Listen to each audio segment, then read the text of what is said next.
we're here. It's one of life's great mysteries, isn't it? Join us now for organized chaos. Rolo can't put down his vape. Join us now for organized chaos. Rolling stands, evidence tape. Join us now for organized chaos. Rolo with his hot takes. Join us now for organized chaos. Hey Roman, let's debate. Rings of power can suck my nuts. And Star Wars isn't more than just for us. Marvel shows, they really suck. Don't make Loki look like a cuck. Welcome back to Organized Chaos. They just gave him a clip, and now they both look like simps. The animated pimps. That's what you get with Organized Chaos. With the chat that hits, getting all the crits. It's Organized Chaos, moshing in the pits with the chat that hits. Yeah, it's Organized Chaos. The RoloRome cast.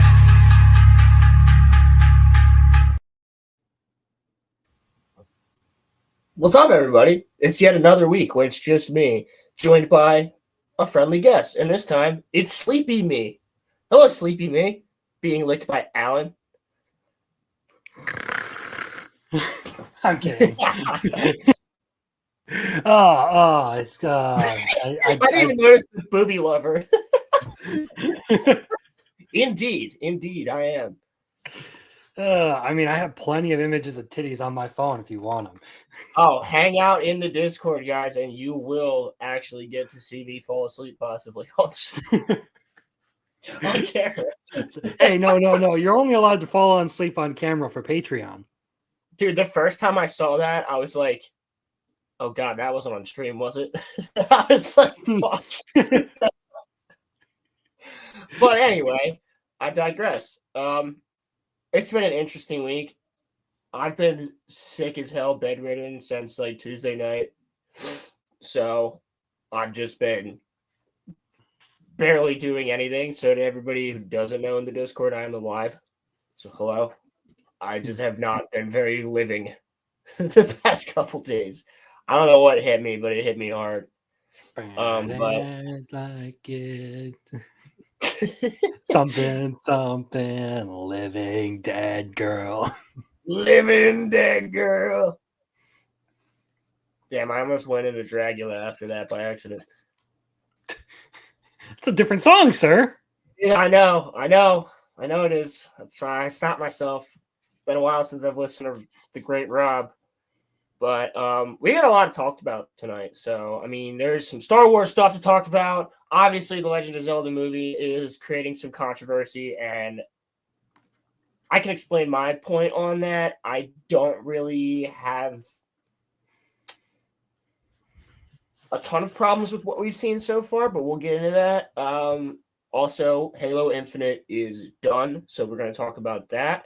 And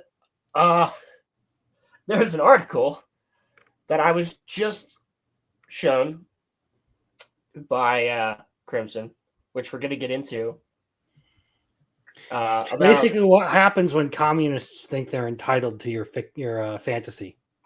Yeah. So this is a commie writing about Tolkien. So we've got quite a few different fun things to talk about. I did have the Star Wars one in mind for Corey. Corey will not be joining us tonight. He's on a date with his girl. So he said, sorry, bro. And I was like, don't be sorry. You're taking your girl out for dinner, dude. I don't care. If you feel like popping on when you get home, cool. If not, see you later. But good for him. He's having a good time tonight. So I just put in the Discord, hey, who wants to come in? And Crimson's like, I'm fucking down. So we're going to get into it. I'm sure there's something. Fucking intoxicated. I also know that Muffler Tape will be joining us, but he is currently watching Chainsaw Man in our Discord with somebody. He is currently watching Chainsaw Man because Just Chainsaw Man. Falcon's a man baby who has to have his hand held. Yeah, so Muffler will be here. They started the movie around like 6:40, so it's 7:20 now, so they should be here in like an hour. All right. But without further ado, let's start with the Star Wars article because I think it's really fucking funny. It just proves more of the fact that Dave Filoni is a total hack. So, Crimson, I don't suppose you have, but have you seen the Ahsoka show? Vicariously. Okay, so like you watch like an EFAP on it, or like watch people review I it. watched Disparu cover it. Okay. And so I kind of know obviously- the shenanigans, and I also listened to you guys talk about it. So That's true. So just a quick refresher. he's Vadering. He's Vadering. He Vadered! Grace Randolph, he Vadered! Oh my god, it's red! It's red! It is red! It's Like, red! oh my god. It's red, bro! But anyway, these people are ridiculous. Like, Anakin, was that a cool shot? Absolutely. But did it make me go like, oh yeah? No. I was like, oh shit, that's cool. What the fuck was that noise? Is that just like you getting the fucking wildest sloppy toppy of your life? What the fuck? That was me making fun of every Disney shill that I see react to any Disney thing. Fair enough. So, They have like their own anime going called Twisted Wonderland. And even then, like even when they have like complete control of source material and everything, they still can't manage to make a good adaptation of their own fucking material, dude. Like I know. Like it's heavily CGI as compared to the manga that they created, and it's just like, how the fuck did you end up this fucking bad? They're so stupid. So anyway, in Ahsoka, I just want to give a quick rundown because I don't believe you've watched Star Wars Rebels, have you? You haven't. No, no. The closest I get to any of that is Clone Wars. Yeah. Okay.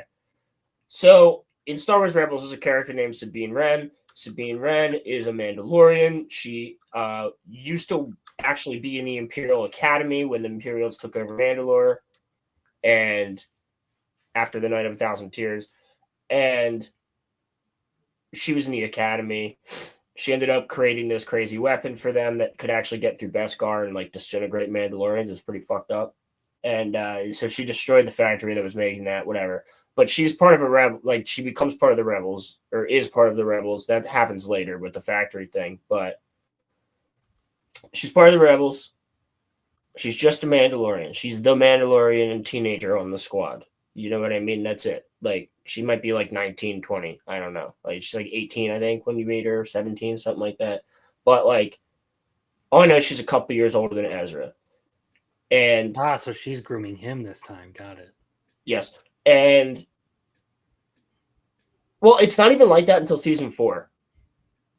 I was making a joke, man. No, I know. But it's like, it's not even like they have a relationship like that. They're like friends up until like season 4 when it's like very obvious they kind of have a thing, right? So she has this whole arc with the Darksaber and gives it to Bo-Katan and all this other shit, and like that made sense. That was like cool, great.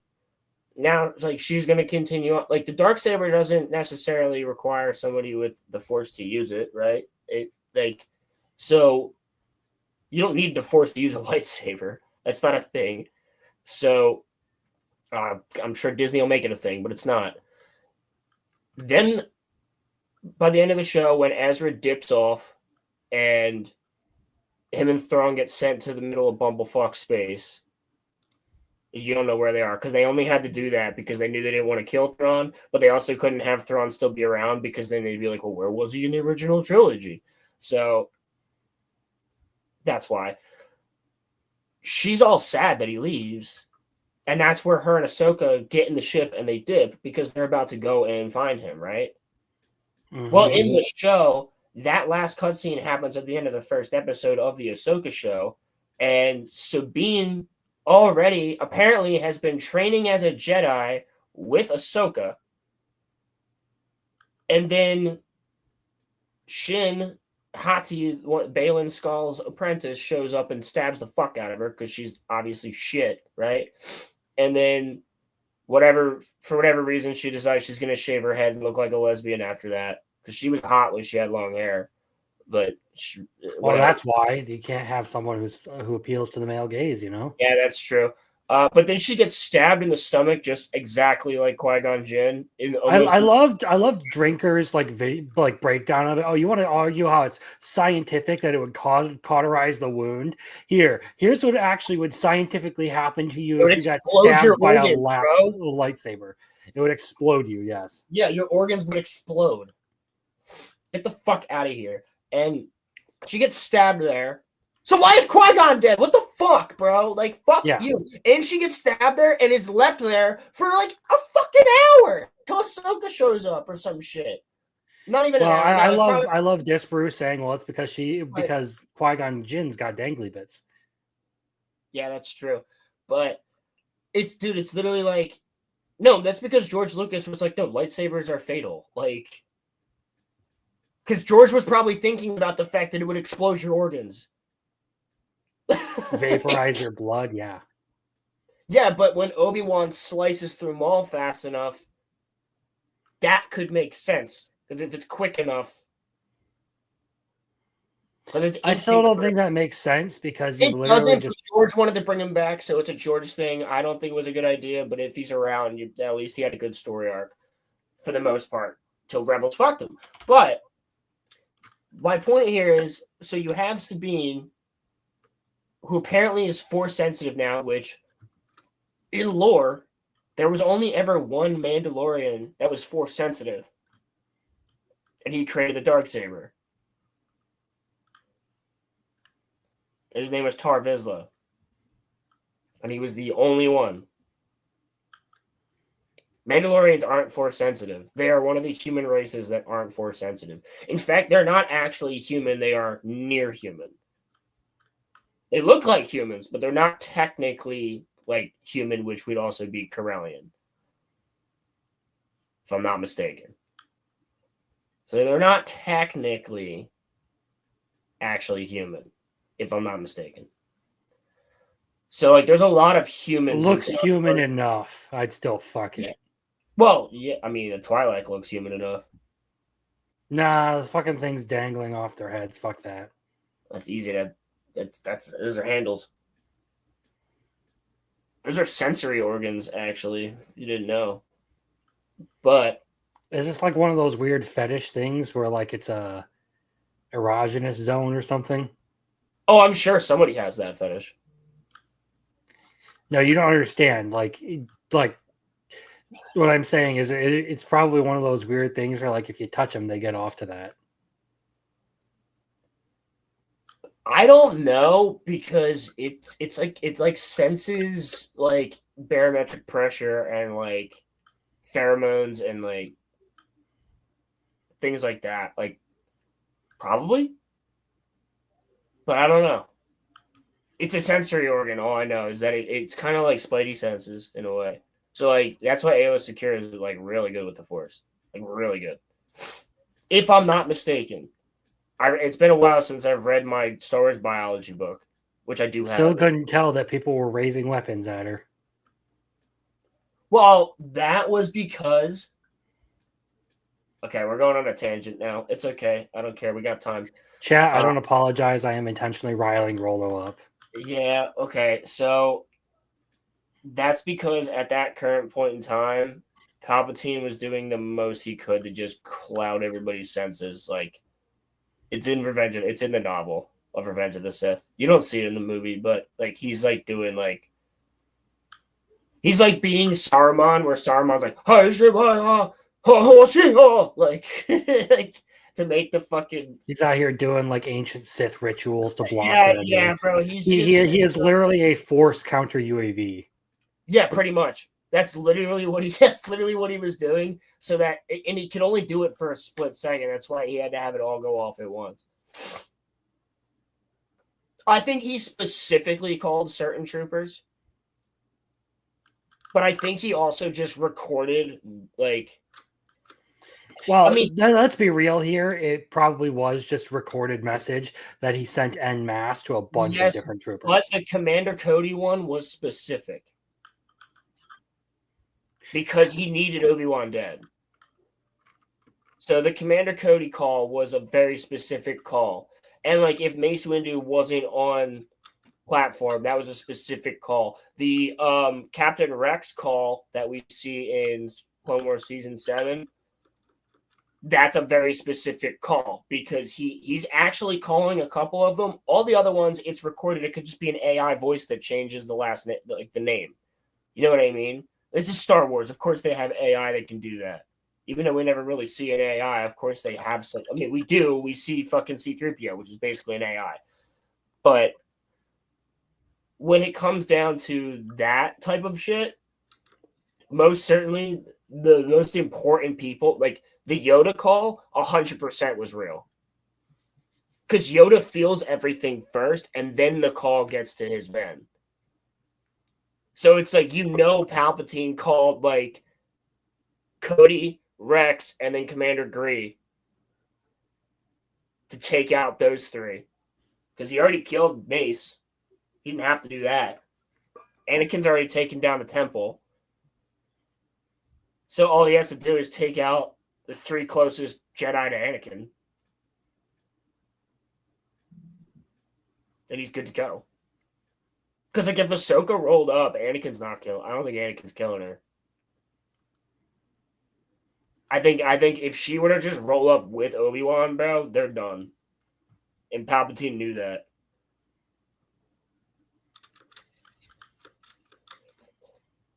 Because if Bail Organa could have found... Yeah, if Bail Organa could have found Ahsoka earlier, that would have been nutty.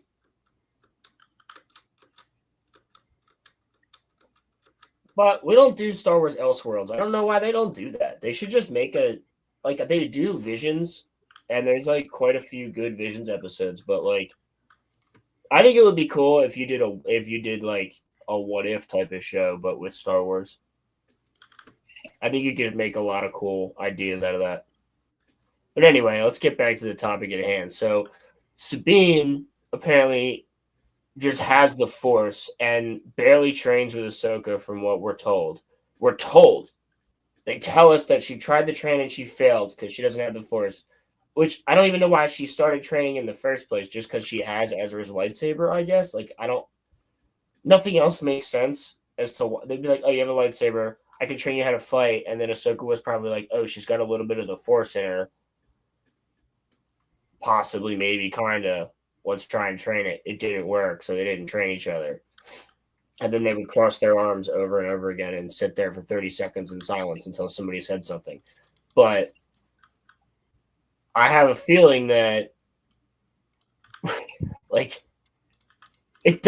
I don't think you can throw somebody by the season finale like 30, 40 feet to a Star Destroyer.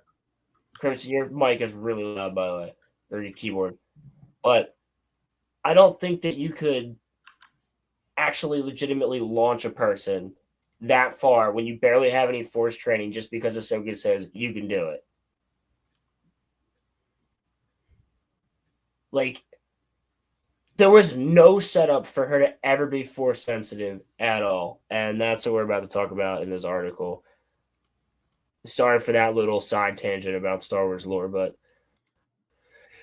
you got to do it when you're talking about this shit.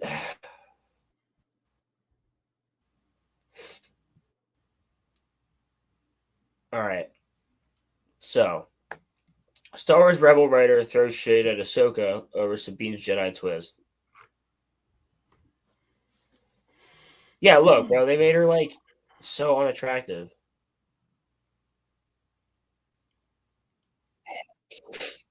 Former Star Wars writer Henry Gilroy, which I have to also say is not related to Tony Gilroy. Just coincidence. I'm gonna exit out of these fucking things.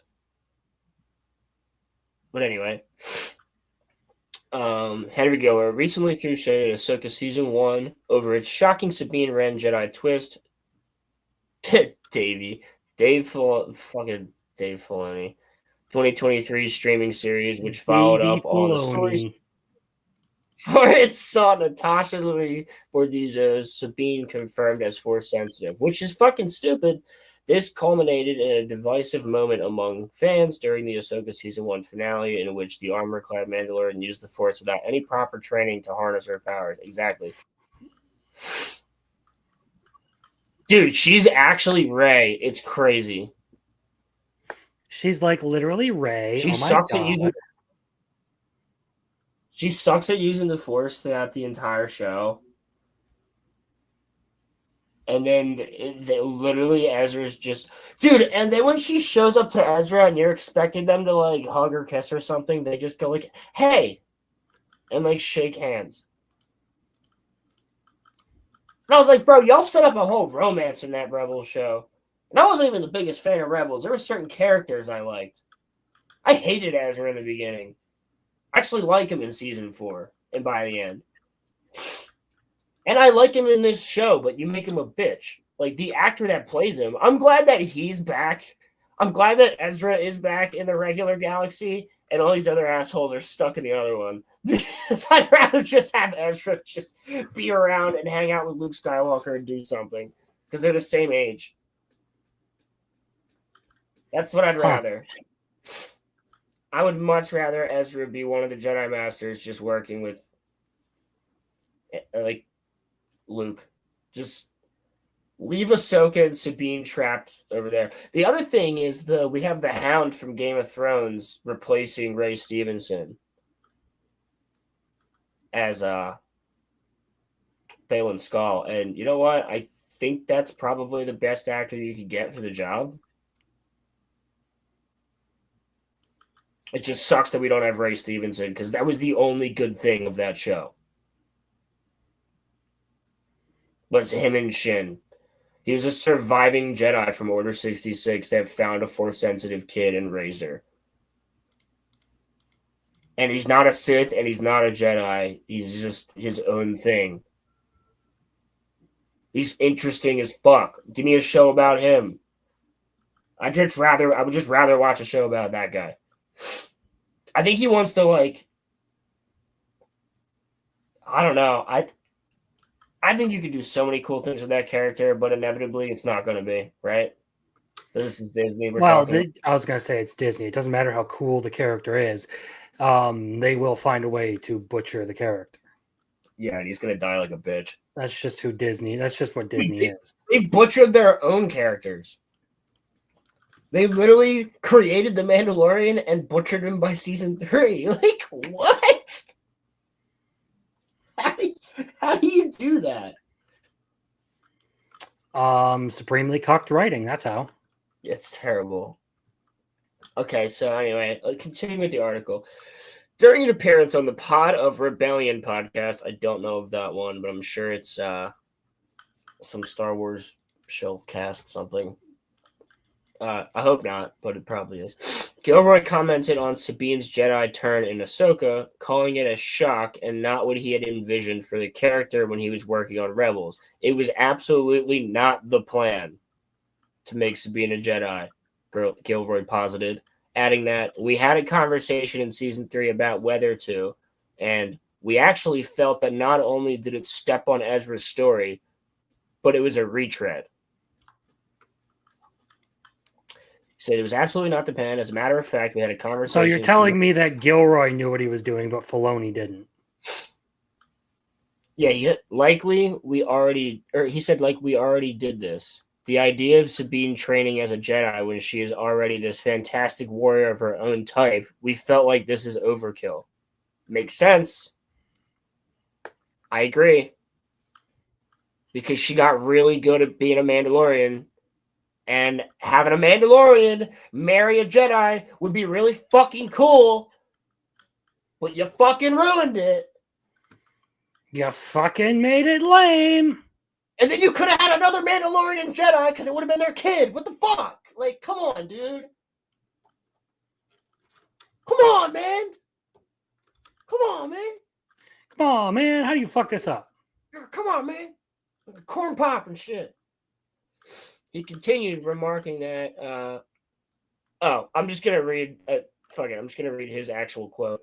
So honestly, I had nothing to do with the Ahsoka series, so I was shocked because pretty much our entire story team discussed and agreed that it was a bad idea. We did pros and cons lists, and we were like, yeah, this is kind of like a weak retreat. Why would we push that way? He went on to describe how he thought Sabine didn't need a Jedi bent to her to be considered a good leader or have a powerful story. True, because she was a good character in Rebels. One example he pointed to was the character's journey with the Darksaber. Exactly. So she's not the best in the first couple of seasons, but she grows on you towards the last like two. She gets a little bit better. But it's like the character that's in the Ahsoka show just isn't the same character.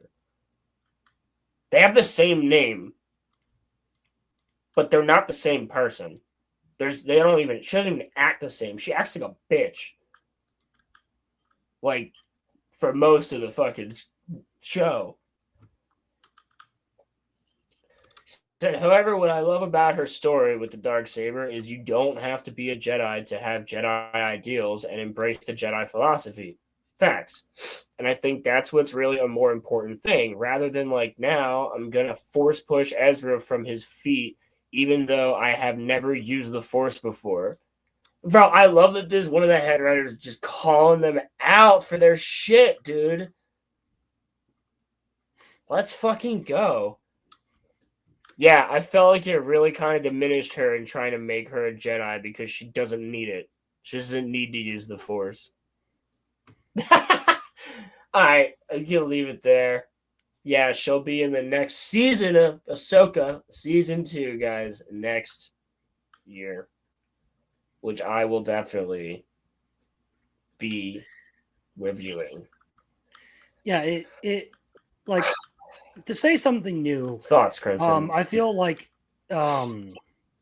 Gilroy's head when it comes to like storytelling, just based off of this interview, like he has a very clear evaluation of where the characters are and what to do with them. And Filoni is more so just like the guy who is key dangling, like, oh, look at this, look at this, look at this thing we did, look at it, come on, come on. Exactly.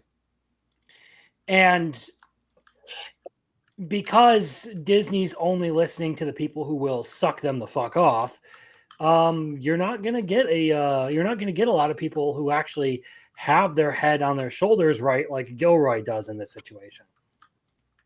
Yes, and like they only want yes men, and that's exactly why Filoni has the job. He was probably ousted, this guy that we're talking about. If I'm being honest, he probably left. Like, why is he not working on Star Wars anymore? He probably left because of certain things going on that he was like, what the fuck? With executives. That's what I would assume. He just basically said it outright without saying it outright. You get what I'm saying? Mm-hmm. Like, he just said that they have no control. Like, they're like, we all agree that this was a thing to do, and like they'll just change anything on a whim. Like that was him. Like, he just saying that without saying that, and we know they do this, and it's baffling. It really truly is baffling. And when we get to the Zelda topic, we'll also talk about something else that's extremely baffling. But it's almost like they don't want to make money. Like, I don't understand it, because you have all of these different great franchises that you've bought in order to gain the fandom, but then you change it and piss off the fandom and then don't apologize and then don't do anything with it. Like, and now they're doing that with anime, which is also fucking scary, because I don't want them to start changing up my anime, bro. Well, it's been going on for quite a while with localization, but still, that's another topic entirely. But when these big companies are getting into it, right? Like Disney's getting into it. Like I can watch Chainsaw Man on Disney Plus. I can watch Bleach on Disney Plus. Like I don't like that idea. And Crunchyroll. Well, I don't like anime on Disney Plus because sometimes they bury it. Like Heavenly Delusion deserved so much more publicity than it ended up getting. There you go. So I like it. I just don't understand why. Like for instance, like I'm always going to use the Bleach example, right? So Bleach got censored in Core 2 of the Blood War. I think it would have been because Bleach was already getting censored like in the older seasons because they like changed the time slot for it, so they had to start censoring it, whatever. But in the actual Blood War, which is rated mature, I guess R, or maybe it's PG-13, whatever. But still, I don't understand why you have to censor certain things, like a joke that Mayuri makes when he goes, "No, you're a man," to a chick, and she's like, "What are you talking about?" He goes, "You reek of semen." It's fucking hilarious because that's what pisses the character off so much. And she's evil as fuck. So what's it matter that you're making fun of her? You're not allowed to make fun of certain identities, Rolo. It's not Kubo allowed. has a couple different trans characters, and guess what? A trans character fights her. So what? It's Marching Out the Zombies. It's a great fucking chapter. Read it. When you watch it, you'll see the difference. Like just after you guys watch, if you're watching Bleach at all, after you guys watch that episode of Marching Out the Zombies, go back and read the chapters. Just look them up. You can find them. Just read the chapters of Marching Out the Zombies, and you will see the differences. And you'll see where they censored that chapter. They do it a lot. Well, yeah, they do it with a lot of things. Like I've been watching now. This is one that's a little bit more controversial in nature, but I've been watching one called Hensky recently, and you can tell that the localization just bastardizes the lines that characters deliver. Like you have a guy, like every time something goes sideways, he's like, "Ah, balls." Yeah. Which some people would claim it adds character, but no, it doesn't. It just sort of ruins everything. No, yeah, I wouldn't disagree. I mean, the localization problem is just an ongoing problem that we've had for a really long time. I mean, it's not even just that; it's video games too. I'm optimistic about the EA purchase with what happened there. With the Saudi prince behind it. You think the Saudis are going to do better? No, I don't, because I don't think we're going to get hot chicks anymore. But there certainly won't be woke shit in it. That's true. Unless the Saudi prince is like, I remember when EA was like the shit, and he just wants to bring it back to that. We could. I mean, who knows? Who knows? We're living in a really weird time where WB's for sale, like, and Netflix or Paramount's gonna buy it. Like, this is a really weird time. Universal's doing better than Disneyland. Like, Nintendo just opened up a theme park where they said if you're too fat, you can't come to this side of it. You see that? That sounds like a Japanese thing, so It is in Japan. I completely understand that they would do that. No, it's you have to climb 110 or 115 steps or something like that in order to get to the location, but it's a whole Pokemon theme park, and that's like Kanto Mountain or something. And like if you can't get up there unassisted, you can't go. you, have to pass a physical test, and I assume that means you have to climb like 10 stairs, and then they'll be like, "No, come back, slide down the pole." Like, I would go. I would totally go to that thing. That'd be sick. I'm an avid hiker. I can climb that. No fucking problem, bro. I'll go to a Pokemon theme park. That'd be dope. But we're living in such weird times right now, dude, where all the shit that we knew as kids is just like the opposite now. Battlefield is doing better than Call of Duty. What the fuck? Like, this is crazy. Well, because Battlefield is more fun than Call of Duty. Battlefield is better than Call of Duty, and I beat the campaign yesterday. Yeah. Fucking loved it. And this is the first time they're setting up to continue the story. They've never continued a Battlefield story, to my knowledge. They were Bad Company and Bad Company 2, right? Weren't they both? Or were they different stories? I am not sure. I couldn't tell you. I don't remember. It's been so long. But like usually Battlefield games are one-off stories. And this one's continuing, so they're gonna make a 7, and that shit's gonna fucking rock. This campaign was sick, dude. I had a lot of fun with it. If anybody buys Battlefield, if you guys get the chance to play it, I highly, highly, highly recommend playing the campaign. It's really cool. There's a lot of fun parts in it. The missions are long too. Like I'd say most of the missions are like an hour long, at least. An hour and a half, some of them. Like obviously there's checkpoints, but it's pretty fun. I think there's like 8 or 9 missions to it, but I had a lot of fun playing that, and now I'm getting into the multiplayer again because I played the beta, so I already knew the multiplayer. Now that I've done the campaign, I actually want to go back and play it again and get all the collectibles because I was just playing it for the experience the first time. But bro, it's sick. There's some really, really, really sick parts of that game, like jumping out of a fucking AC-130. Something that happens with a dam.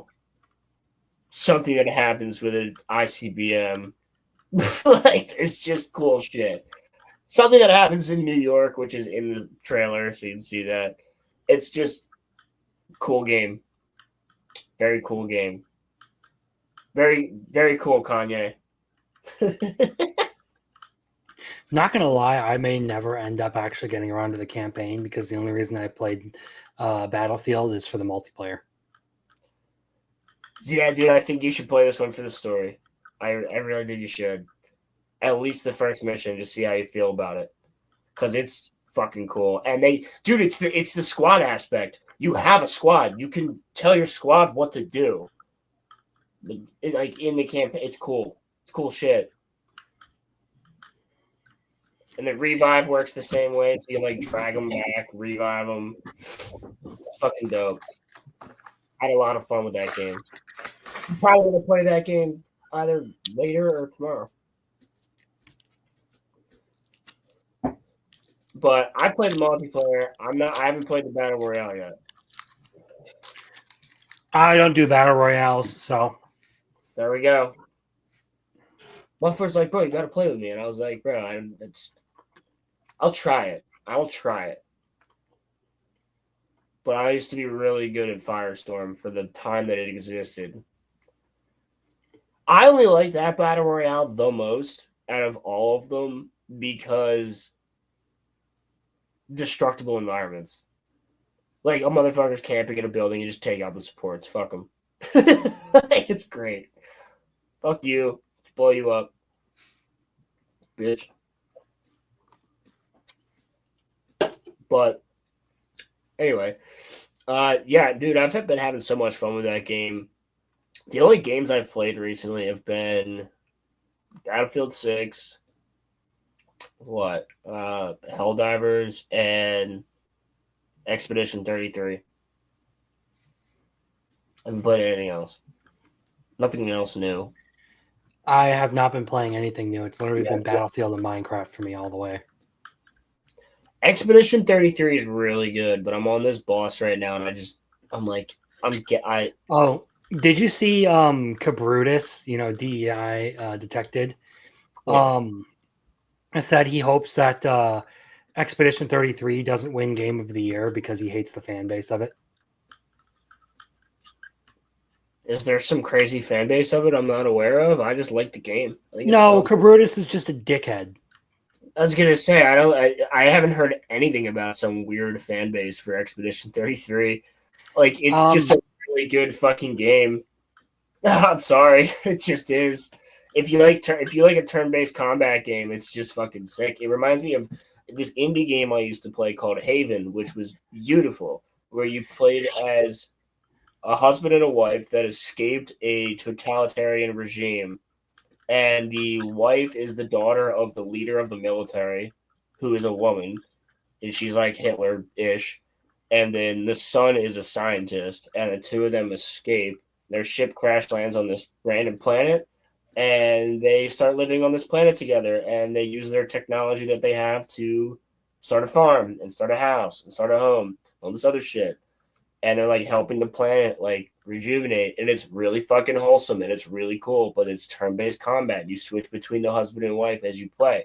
It's fucking dope. Play Haven if you haven't had the chance. It's really sweet, and it's a very wholesome game, but it's also fucking hard later on throughout the game. And Expedition 33, same type of gameplay, but it's more like anime-esque, and the music is fucking phenomenal. The animation is phenomenal. It's the game that I've been looking for. When I've said that I want a game where it feels like I'm in an anime, but it's like not an anime, it's like its own thing, but it feels like you're playing the main character of an anime. That's kind of how like if you were to turn Expedition 33 into an anime, it would work perfectly. I mean, but then again, Cyberpunk worked perfectly as an anime, so I just didn't feel of it that way. And what's the other one from Bethesda or ZeniMax? The one that's like in Tokyo, and you have to use like finger signs to like. Fuck! It's on Game Pass. I played it. It's really fun. You're exercising the city, and like the main villain has like a yokai mask.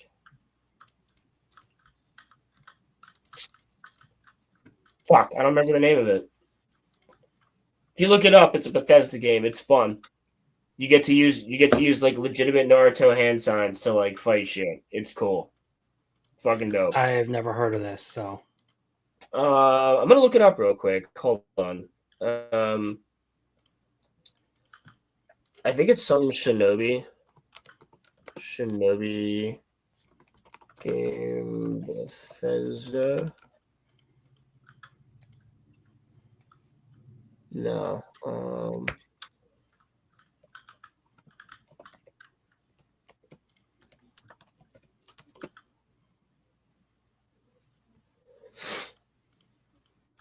Here it is. Ghostwire Tokyo.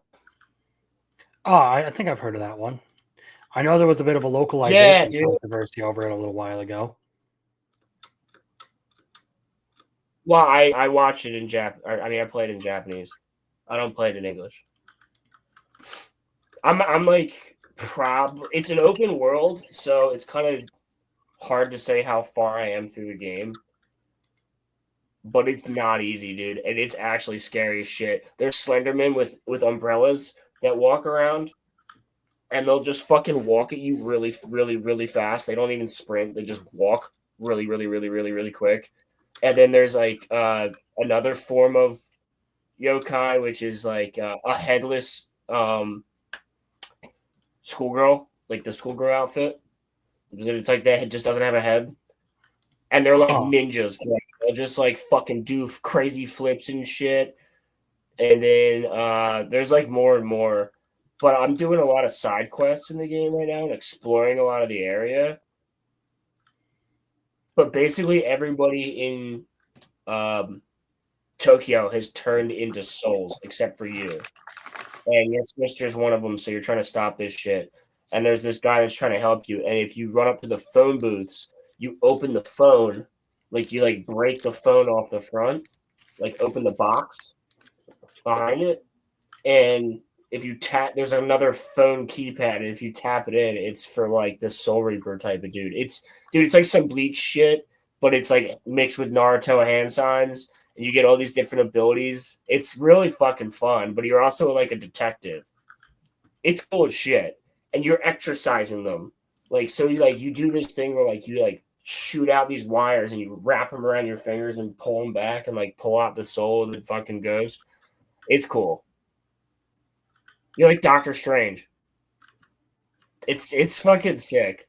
I really do like Ghostwire Tokyo, but I'm not too far. It's hard to say how far into it I am, but I had a lot of fun with that too. I might get back into that actually. I was thinking about it the other day because there's this boss in freaking what's it called? I'm getting really annoyed with in Expedition 33. But the location I'm in is one of the coolest locations I think I've ever seen in a video game. You are walking on the bottom of the ocean, but it's not water. But there's just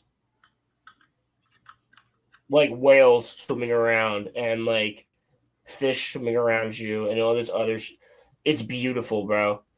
It's the something, the Forgotten Reef or the Dead something like that. It's like such a cool video game location. It's just so freaking dope. I don't know. I actually think you would really like the game, but what did he say about it? What did he have a problem with? He just doesn't like the fan base. And this is the issue. Like Kabrutus was one of those guys who got in on like the outrage farming of stuff like like the DEI, Sweet Baby Inc., all that. So Yeah. Some people accused him of just trying to drum up more controversy. I think he just has a shit take. Yeah, I mean, I just think that's a shit take in general. It just sounds like a shit take. Like, I won't say that it can't be possible that he would want to drum up more controversy. But in this case, I genuinely think that the more likely scenario is that he just has a shit take, and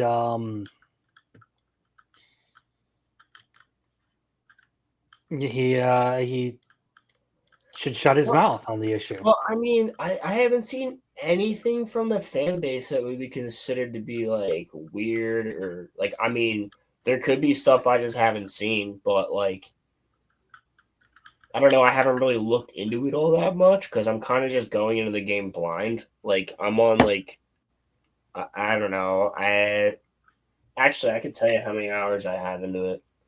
Let me see. We'll do it this way. But I haven't seen absolutely anything that's like tweaked me out per se. I do, however, absolutely love the fucking music, bro. I will sit here and listen to the intro music all fucking night. But I mean, I like the characters. So I mean, I don't know. I guess people could argue that like there's some girl bosses in the game, but it's like that's because most of the women are kind of forced to fight because of the way the storyline goes. But I think they're pretty sick. I mean, they remind me of like anime characters. They don't remind me of like Western characters. You know what I mean? Mm-hmm. It's a little bit different. Let me see. What do I have in here? So I have 4 hours. I have almost 5 hours. 4 hours and 53 minutes, 56 seconds of playtime. And I have enjoyed it thoroughly. Except for this fucking boss, which doesn't make sense. Why is there a trumpeter in the fucking bottom of the ocean? He's annoying. His fucking attack pattern is so weird. And I almost had it down, but then it was like 4 a.m. and I had work the next day, and I was like, nah. Can't do it. What are we talking about? We're talking about Expedition 33, which is a phenomenal video game, which I highly recommend. It has some of the best soundtrack ever. Go watch the trailer. Charlie Cox is in it, and so is fuck. Oh my god, this happened to me last time I talked about it. Andy Serkis. Smeagol. Gollum.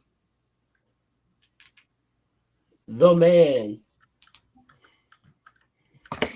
The precious. That was good, actually. That was really good. You're going to need that for December 26th, so we're talking about Lord of the Rings. Day after Christmas, huh? Yeah. That'll be a RoloRome. Oh yeah, and the 24th would be Fictionology, so maybe we should do. Well, after Wednesday, we'll talk it over with everyone.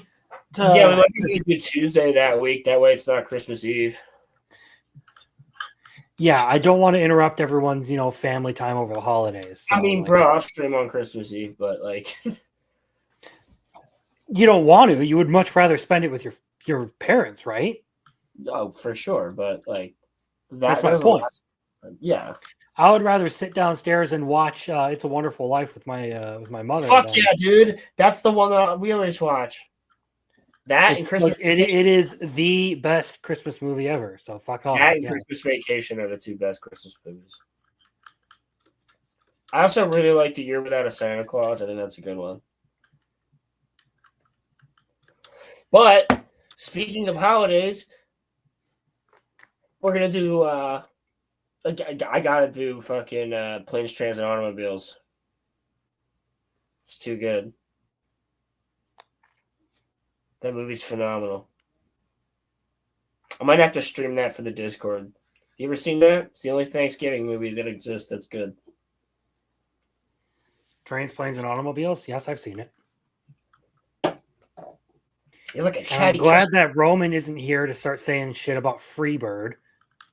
You're like a chatty Cathy doll. Except you pull your own cord.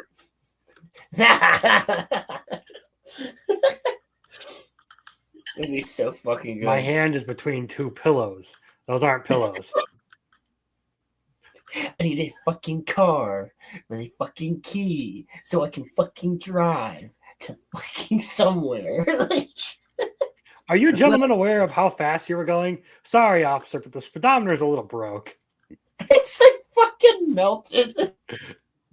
This scene when he drives on the wrong side of the road and they drive in between the fucking the trucks and he's just the devil for a second. That movie's so fucking phenomenal, dude. So good. Those aren't pillows. Planes, Trains, and Automobiles is definitely a good movie. Dude, it's goated. It's one of my favorite movies of all time. It's so good. Anybody out there who hasn't seen Planes, Trains, and Automobiles, go watch it with your family for Thanksgiving, as long as your kids are old enough to hear the word fuck later in the movie.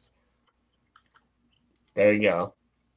Highly recommend it. It is so... Ignore the fact that they're old enough to watch it and hear the word fuck. Just watch it with them anyway.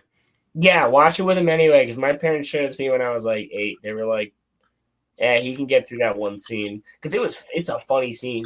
But tell them that fuck is a magic word that makes everyone go away.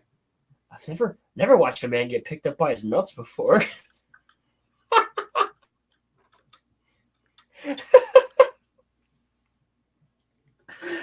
God damn it, dude. That movie's so good. There's just a random Kevin Bacon in the beginning, too. Like, what? It's a random Kevin Bacon cameo in the very beginning of the movie. Okay. Here's a serious question. Home Alone, good or bad Christmas movie? Home Alone 1, okay. Home Alone 2, better. Is it Home Alone 2 because Trump? No, it's Home Alone 2 because I do love everything in the hotel. I think it's great. I think that's a great sequence in the hotel, and I like the setup that he has in his aunt's house in that one. I think there's funnier points. And I think the old lady who just conjures doves is fucking retarded. She's an old homeless lady who just conjures doves. You don't have an old homeless lady in your area who conjures doves? I fucking wish I did. You don't have a local pigeon mancer? I wish I had that in my back pocket, bro. I'd be like, let me call the pigeon mancer.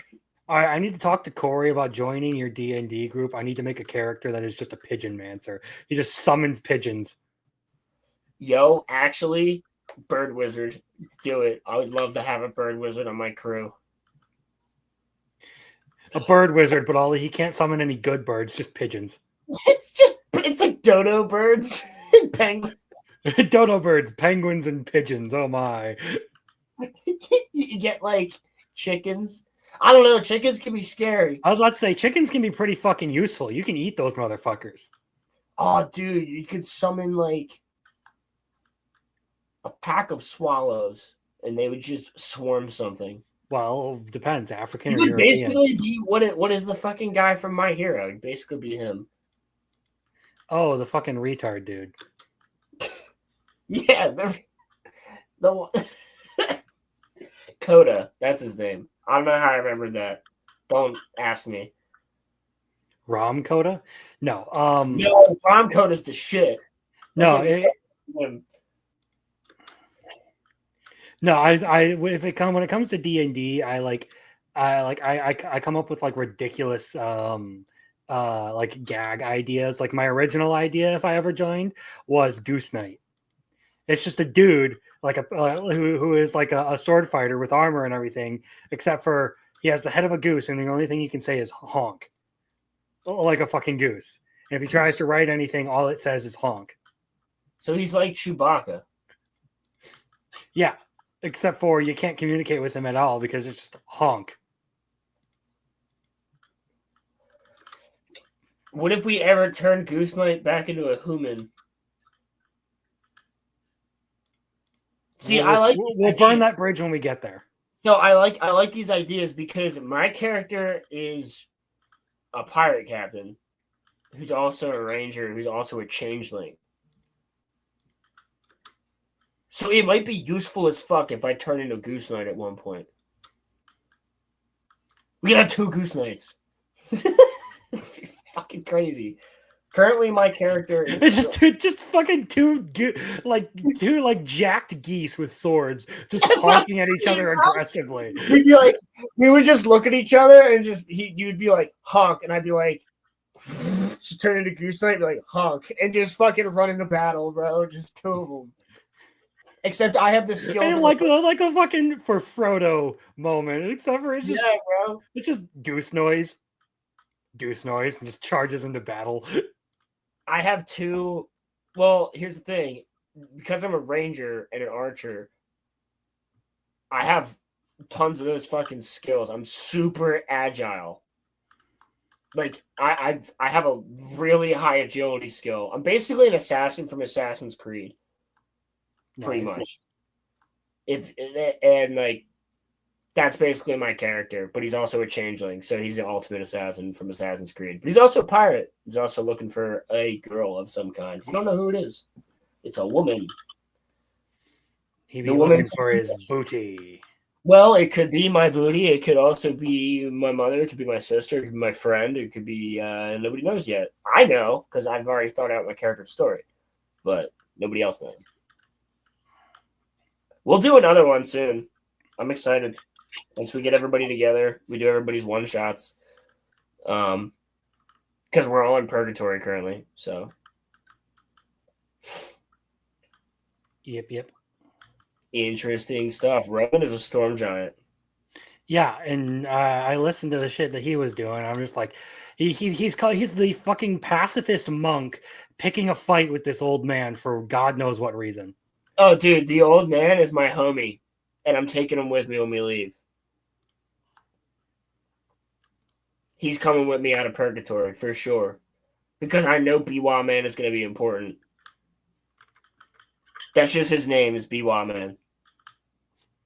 Because originally Corey said he's playing a lute, but he's wearing a like an old like cloak or kimono or something, and I was like, "Can it be a biwa?" And he was like, "Yeah, okay, it's a biwa." And I was like, "All right, biwa man." Now I just imagine him as looking like Genro Yusai from like from Bleach. he's wearing a kimono. He's just playing the biwa. He's like got a long beard, just old. He can't see. Blind.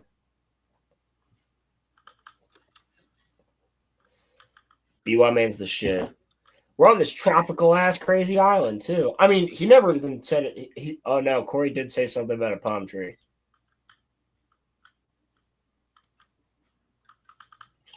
Interesting stuff. We have fun with our D&D stuff, guys. I highly recommend checking out our D&D stuff. We'll be doing a lot more soon. But if I'm not mistaken, Roman has both the one-shots up his clips. At least I'm pretty sure.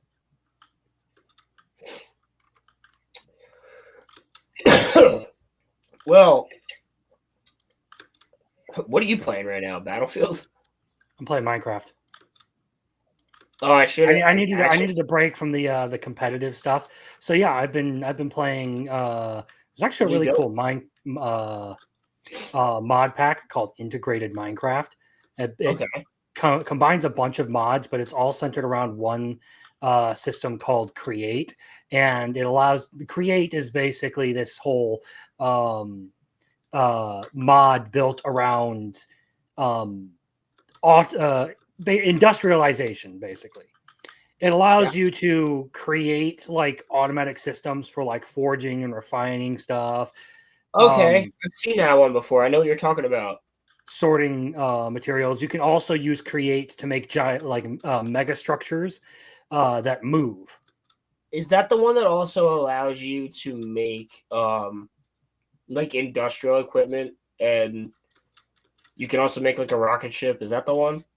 You can't make a rocket ship, but there are extensions that allow you to build steam engines. Okay, because there's one where you can actually make a rocket ship and it takes you to the moon.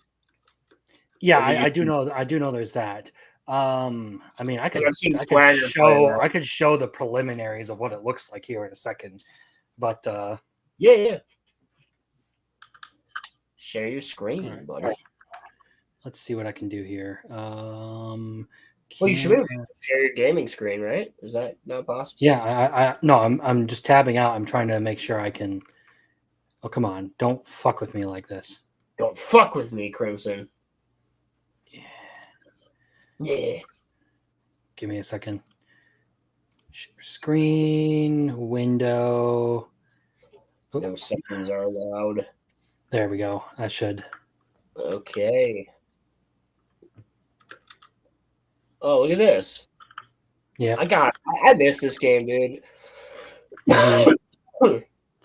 So effectively, the idea is just being able to do shit like this. So this allows you to. This is like the first step you need to do in anything is just hook up a motor of some kind, which is just a bunch of water wheels. Yes, that's a water wheel.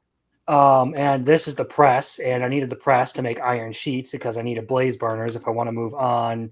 I also have magic in this pack. What the fuck? That looks crazy. Ow. Dude, Minecraft is so different from when I used to play it. Holy shit. This is modded, so.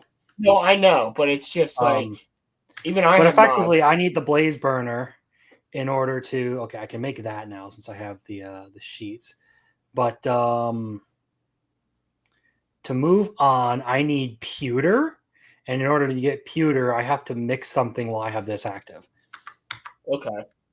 It basically super complicates things, and this version also gives you quests, so you have a bunch of different stuff to. Oh shit, that's cool. Mm-hmm. Oh, that's the tree of Keelfoth. Don't trust that. So is that. Don't trust that either.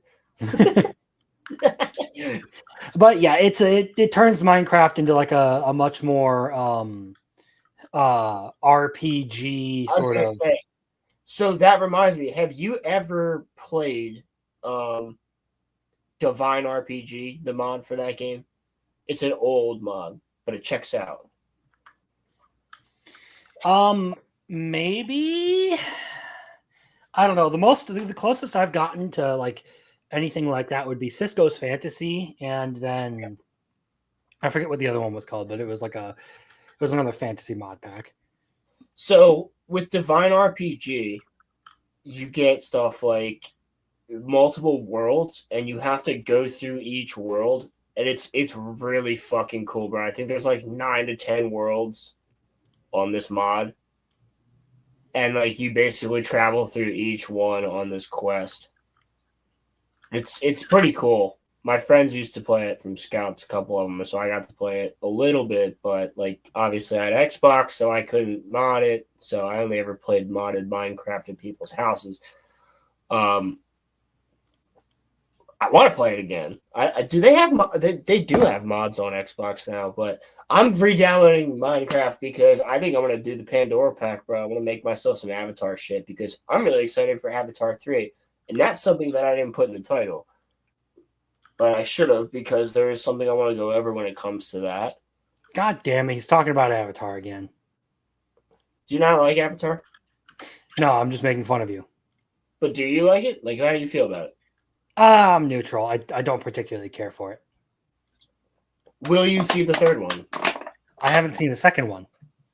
Will you wear wigs? When will you wear wigs? I wear a wig all the time. What, you don't know about my secret cross-dressing hobby? You said it, not me. Yo, Gray Pilgrim sent me some of the funniest memes the other day. He sent me a furry. And when I meme. said cross-dressing, I don't mean dressing as a woman. I mean, I dress up as Jesus and lug a cross around. Oh, well, there you go. Yeah, your hair's not long enough anymore, right? Yeah, I got to use a wig. Yeah, you can't be Ginger Jesus. But no, I'm very excited for Avatar 3. I unapologetically love Avatar. I know it's Dances with Wolves with extra steps, but I'm fine with that. Like, the first one blew my mind when I was 9 years old. Loved it. And the second one, I really loved the family values in it. That was my main thing. Spider's annoying as fuck. But I hope they fix his character in the third one, and I'm very excited to see it. I'll be seeing it opening day, so I will be reviewing it that night. So I'm seeing it at 10 a.m. on December 19th, and I will be reviewing it that evening on the podcast. So that will be the Avatar show. So if anybody sees it or is worried about spoilers or anything like that, I will be doing a full breakdown and spoiler review. So I'm bringing my notepads to the theater. Just say that. He's bringing his notepad. Bringing my notepads just like I did for Jurassic Park. He's bringing his notepad there. Bringing my notepads back to the theater. My snake is Deedly. We're so fucking gay. Yeah, well, Roman said that earlier. Dude, I was surprised. Usually when I do the late shows, there's like mad people in chat. I think that's because they're all fucking watching Chainsaw Man in the fucking Discord. Good assholes. But yeah, no, I will certainly talk about Avatar in a quick second because I have a couple of things that I want to show. But Crimson, I gotta hit the bathroom. Can you take over for a second? Maybe. Who knows? Just talk about things. I don't really know what to talk about, man. What the Minecraft. No, we're not talking about Minecraft. All right. This is weird. So I don't know, maybe I could find something here real quick if I don't know, I'd pull up a weird topic or something. Let's see what I got in store. No, probably can't talk about that. That needs to get out of my folder. What the fuck? Oh, I could probably bring this up with Roland because it involves Epic Mike. And I don't particularly think that I have mentioned it to him, so I guess I can bring up the whole Freerin cosplay thing.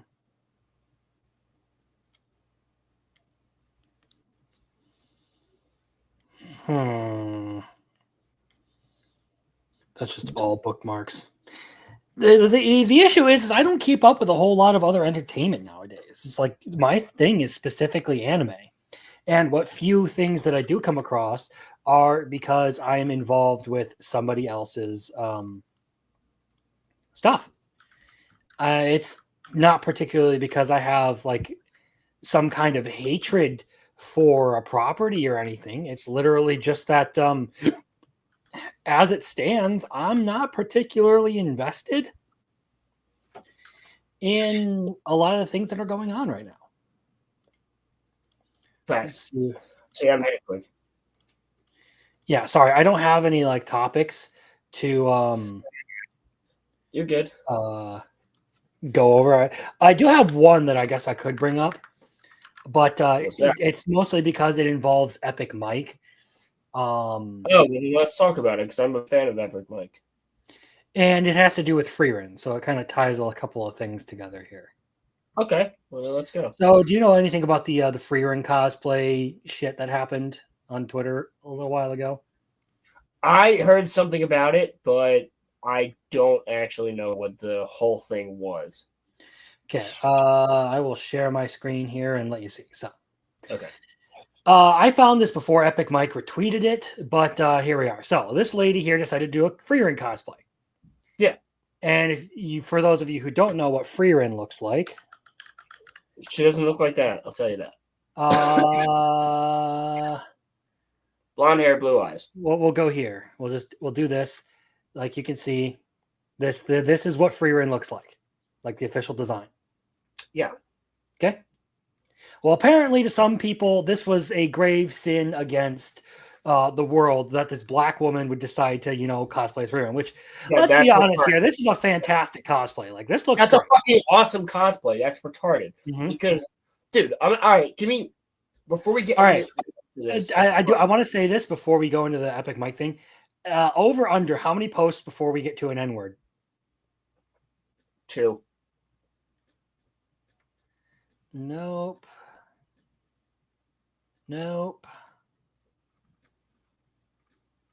Okay. Sorry, this is Epic Mike's. I should be going here. Okay. All right. 2. Still. You were right.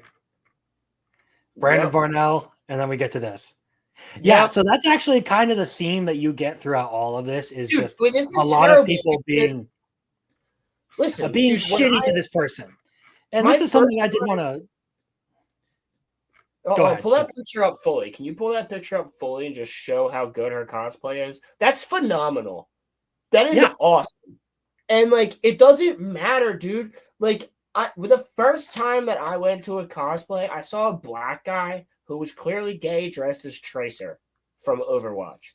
And you know what? His cosplay was more accurate than a lot of the other ones. It was clearly a dude, and he was clearly gay because he had a beard. But whatever. Mm-hmm.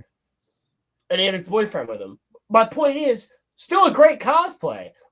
So if you have a different skin color, listen, I could cosplay a Jet Black from Cowboy Bebop if I wanted to. If I grew my beard out, did the right things, I could cosplay that character. I'm wearing the outfit. If the outfit looks good, people like it. It doesn't matter because in the cosplaying community, well, here's the thing: no one cares. The whole point of cosplay is to have fun. That you are dressing up as a character you like. Exactly. And I covered this on Wednesday, but I figured it would be a good thing here. But there was a lot of racism in this woman's comments. She doesn't deserve that. Because that's fucked up. Freerin discourse has been supercharged with a lot of racial tension. for bullshit reasons.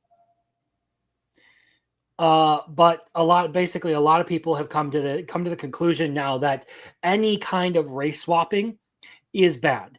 Previously, I would have been willing to like give the pass. Like, okay, we've seen a lot of the opposite behavior where people who, white people who dress up as non-white characters get berated by the internet for cultural appropriation and all of that. But I feel like spamming the N-word in someone's chat kind of negates any of that. You're just using it as an excuse to be racist. Yeah, no, you're just being a piece of shit. Which, I mean, Epic Mike is pretty fucking correct with right out the gate here. Like, these fucking comments are just folks looking for an excuse to be racist cunts. Yes. Yeah. Because he gets it. Because here's the thing. Mike actually is so fucking base, dude. Like, he doesn't even... He's against a lot of all this cancel culture shit, a lot of all this other stuff. Like, if you watch Epic Mike, he's a great guy. He's actually he's a really big sweetheart too, and he's hilarious. But point being is, he knows what this is. He's very much attuned to the woke culture and all that bullshit. And this is just cosplay. This is fun. This is like, don't start bringing your politics into our cosplay stuff, man. Because literally the whole point of cosplay is to self-insert as a character. Exactly. You're supposed to self-insert. That's the entire point. That's why Master Chief was created as a character. He is a self-insert. That is like the same thing. It's like, dude, when you have people showing up, when I have a black guy dressed as Anakin Skywalker, am I going to get mad if it... No. He wants to look like Anakin Skywalker. He's dressed as Anakin Skywalker. He might have to put a wig on that looks like Anakin's hair, but like, why do I give a fuck? No, he's there to dress up. Come on. It's simple. We have fun with this stuff, man. Like, just, why you gotta be, like, her costume looks amazing. Her costume looks absolutely amazing. It's a better costume than I could make. If she made it, maybe she bought it. But like, still, her cosplay is great. And when you have people that just are out here coming at you for random bullshit just because you're dressed up as a character, like, I just don't understand it. Like, what's up, Muffler? But like, yeah, you like to dress up as women. That's what you like to do. Well, dude, I do an Ichigo cosplay. Am I racist? No, but when you do that Orihime cosplay, I know that you just want to be a trans person deep down inside. And no, he doesn't want to be a trans person. He wants to be a trap. Well, a little column A, little column B. Okay, we'll just split the diff. Hey, I've never done the Orihime one. Why does that picture of Roman look so fucking fat? It looks like the JD Vance meme, dude. It does. That is pretty funny, actually.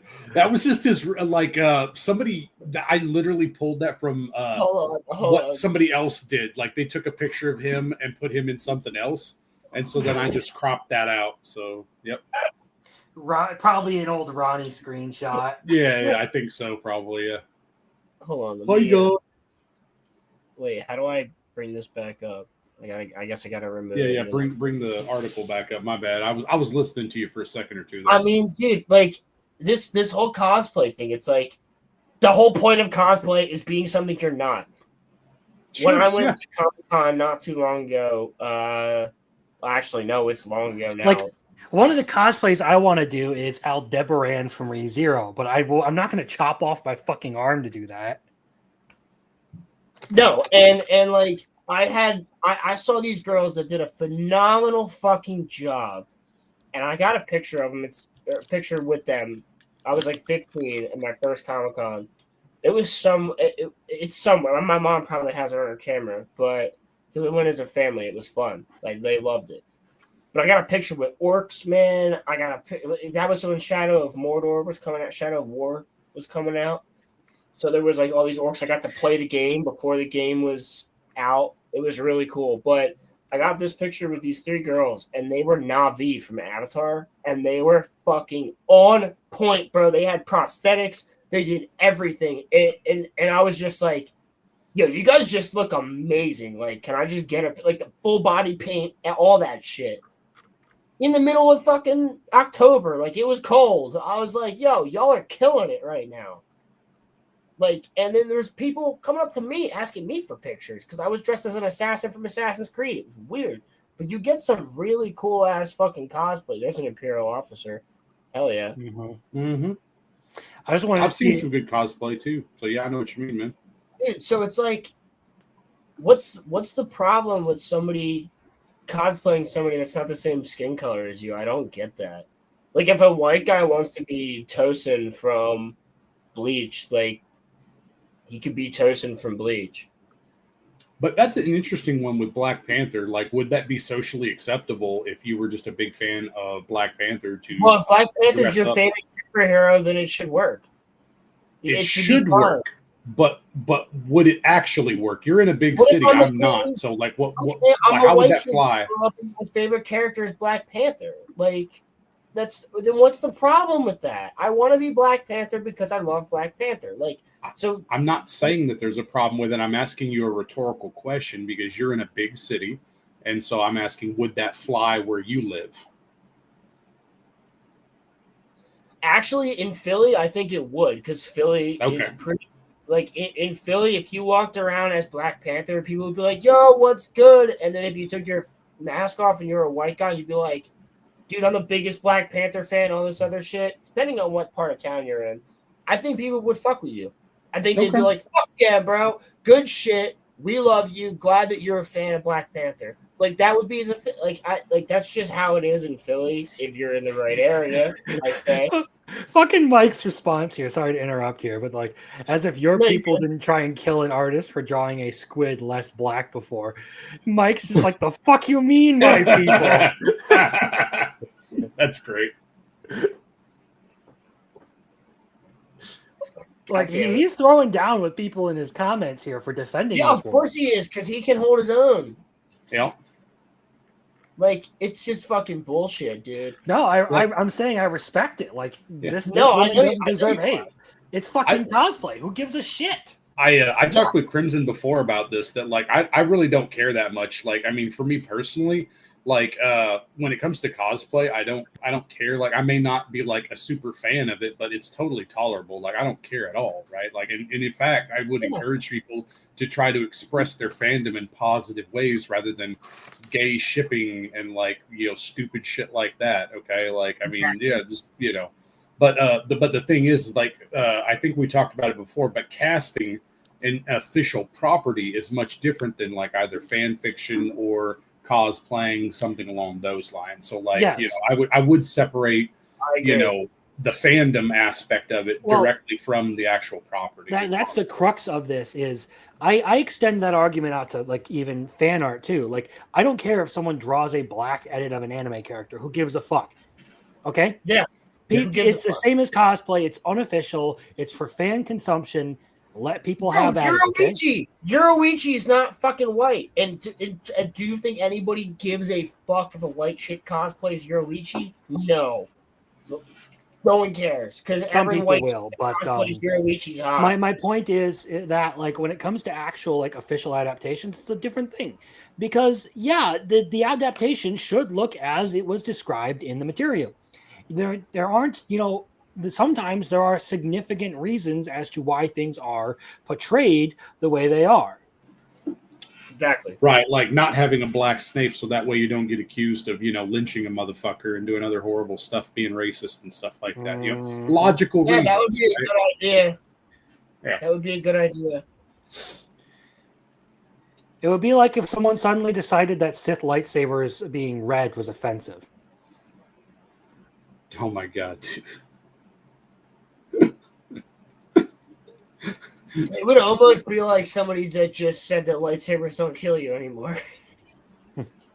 Right. Anyway. Like, you know, having your guts just vaporized, you know, that's totally... No, that doesn't happen. No, that doesn't happen, no. Holy shit, dude. It's like the whole Middle Earth thing. By adding in a bunch of like different people of different races in there and trying to claim that as canon, you've effectively just made it so that there is a genocide that happens somewhere in there. Yeah, correct. If you try to think logically, then yes, that's what would have had to happen. But they don't think logically, and so they're just like, her to her. We just want to feel good right now, So we're just going to have our cake and eat it too. And it's like, well, you've just destroyed something, like that made sense, that had logic to it, that had some level of sacredness to it, right? Because again, it's I think that's a big issue. Like it's you have to respect the things that you like. No, don't you understand? They made it coherent. they made it better. Don't you understand? They made it coherent themselves. It's not meant to reflect real life. It's a fucking fantasy world, though. I don't understand people. I don't get it. It's just. But if it doesn't reflect real life, how am I supposed to empathize with it? Or use it for politics. How is it supposed? If it doesn't reflect my life, how is it supposed to be about me? How am I supposed to care if it's not about me? How am I supposed to do something about the politics of this thing? Dude, Roland, did you see? I don't know what article to go into now because there's two that I can talk about at this point. We can either go at three. We can either go into Zelda, Halo, or Tolkien. I don't know which one is the best. I was going to ask you too. Did you see the stuff that happened this week about One Piece too? Again, being brought up, like just like this is. Well, we're on the topic of anime. Let's do it. One Piece. I guess. All right. Yeah. So basically there's you know what AniTubers are, like anime YouTubers and stuff. Yeah. Right. So there was a really big one, like one of the, I would say the two biggest that I'm aware of anyway, Mother's Basement, which is like Jeff Thu, a good old Vancouver Canadian, right? And so he saw a post from an unofficial account that basically documents, stuff going on with I forgot which was it. Was a Homeland Security, right? It was Homeland Security, yes. Yeah. Okay. Yeah. Regarding this big protest that's happening in Mexico right now because of a lot of unrest happening, down there, and they use the One Piece, fan logo and stuff like that, the flag, and that's a big symbol of protest right now by younger people.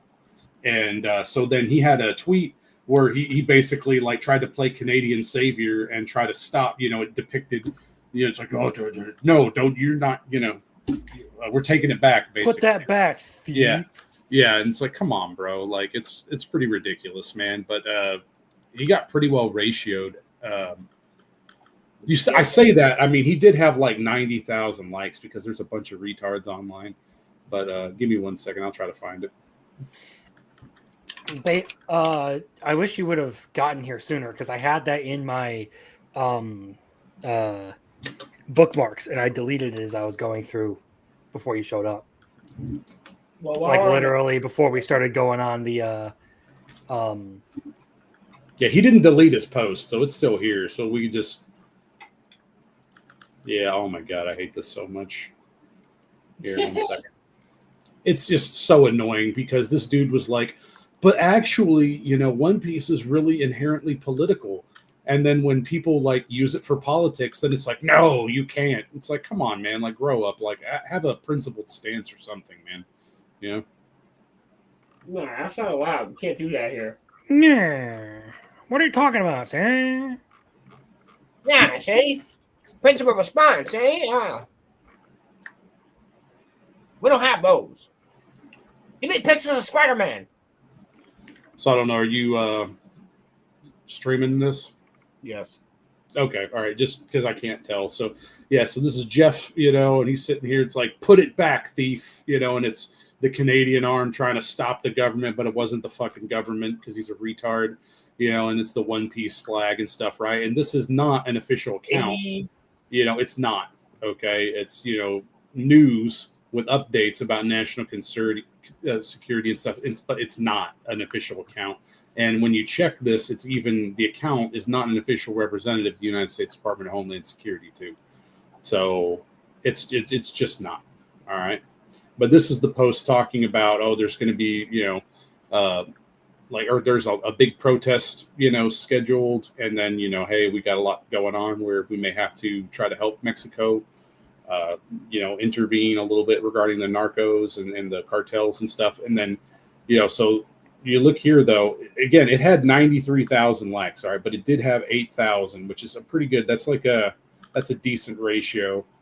But when you look at this here, you look at some of the quotes on this too, like, again, One Piece is political, and then except when it's used for right wing movement, then it can't be used that way. So you see here, sure, silence tourists, into woke, bland, MCU style writing, sterile ass garbage. Yeah, I mean, I do not like his opinions of late. I'll tell you that much. Mother's Basement, or the guy you're looking at there, Javier? Mother's Basement. Oh, yeah. Like I used to like his content too, but he's just gotten political. Like I don't know. Trump makes some jokes about Canada being a joke fucking country, and then all of a sudden he takes it personal. I pulled the dick out of your ass. It's okay, bud. That's the best way I can say that. Well, is he Canadian? Yeah, you wanted One Piece. Yeah, Jeff Thu is Canadian. Yeah. Yeah, I see. Oh yeah, he literally did the meme too. Yeah. There are protests in these countries. Just the Anglosphere, right? Or European countries. Yeah, long live the revolution. Oh, if there's protests in any other country that's not white, oh, then that's, it's a CIA color revolution, So it's just horrible political shit, and that's what happens when people take something that's like, it's a fantasy world. Okay, One Piece has great storytelling and it has great, world building. Okay, but like to what Crimson could say, because he's watched and consumed more of it too, but like, Luffy, he helps monarchies and right-wing movements as much as he's for revolution and trying to destroy despots and stuff out there too. So it's like, it's just to take it and use it for your own means is just retarded. It shouldn't be done, in my opinion. Okay, just enjoy it, all right, because it's a good piece of media. Okay, I agree. And that's my rant on that as a small segue. So what did you have, sir? Well, at this point, I think we'll likely get into The Legend of Zelda. Ooh. Is anybody here a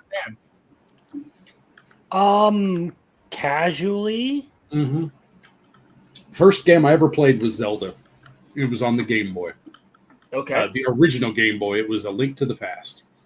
Okay. And so, it was pretty fun, and I casually like Zelda, so. Got you. Crimson, how about you? I've only played the newer games, so call me a tourist. Okay. I mean, call me a tourist, too. I mean, it was just the one for me, basically. I missed out on Majora's Mask, all the N64 greats, and, so I'm with you, buddy. So I only grew up playing them with my friends, which I have a console to play them with. Mm-hmm. But we have our first look at the live-action Zelda movie. And honestly, as somebody who knows enough about it and has friends who are obsessed with it, through osmosis, I know a fuck ton about Zelda. And I would say that so far, it's looking pretty good by the look of things. Could be a home run, so yeah. It really could be. And I have some other things to talk about with this.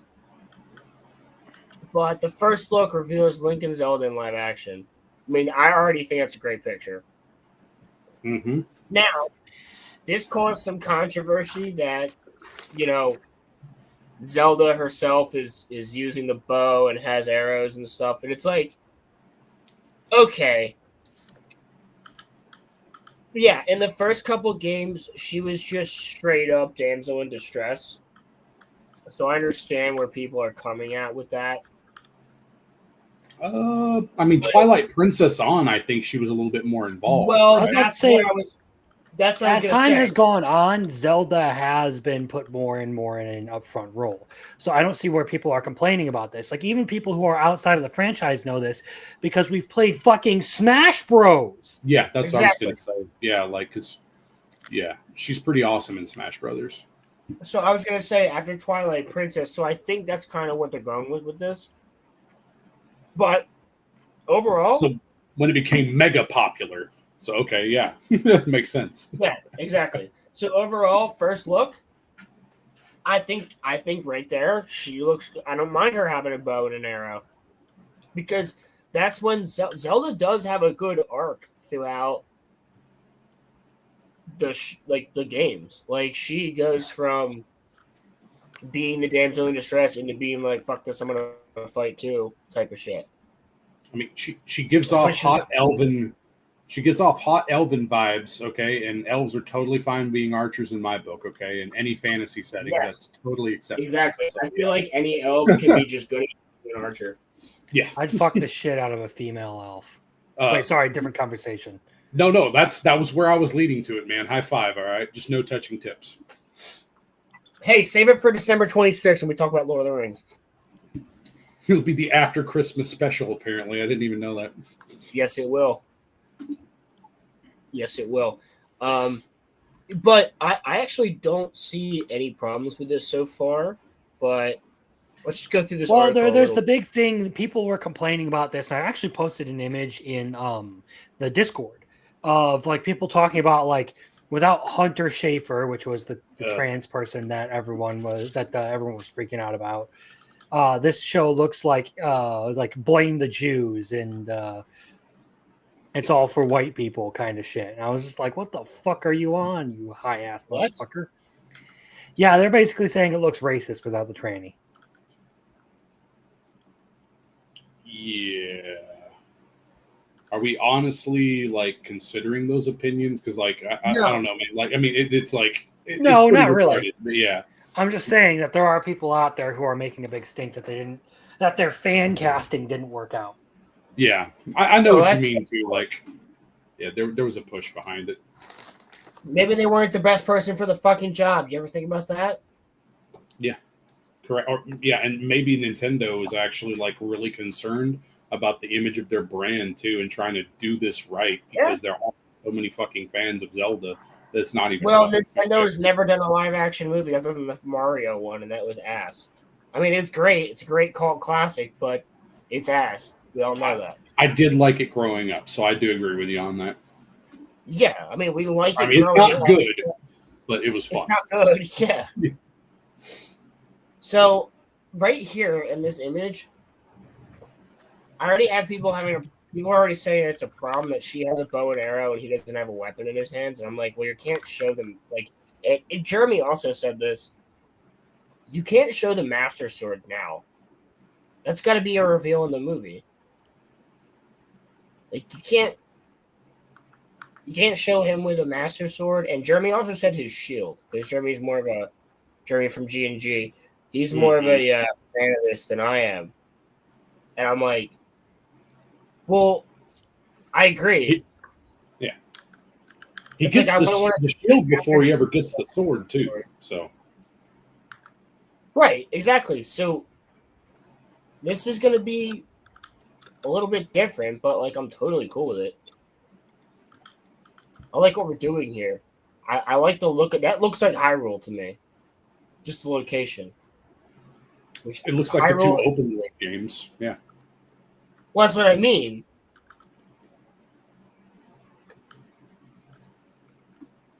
Sorry.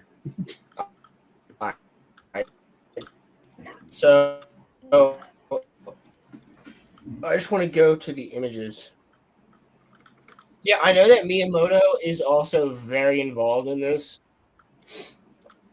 which like gives me hope. Like I'll watch the share of this movie if it looks good. We'll have to wait till a trailer, but I'm not going to judge it just by this type of stuff. You know what I mean? And she's interesting looking. I don't know. I would have gone with somebody with a more angular face. Personally, Throw up an image of Zelda from the last couple games. I think she looks great. All right. Yeah, that's what I was going to say. Because I mean, I think she probably looks really, really close. I'm not saying she doesn't look great.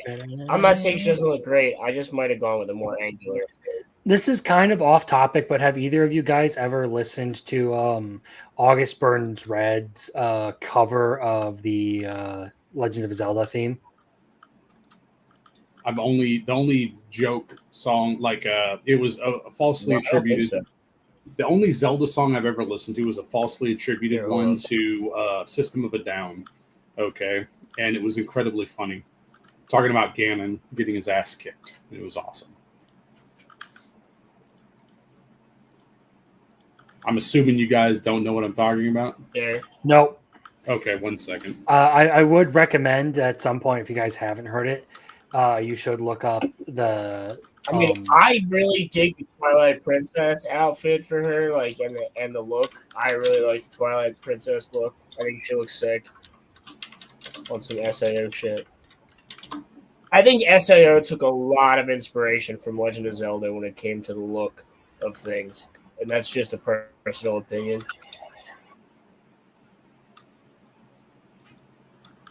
Like, yeah, you're not gonna show the shield and the Master Sword like before the movie, like before the trailer at least. Like that's gonna be like a big reveal, right? Like it would have to be.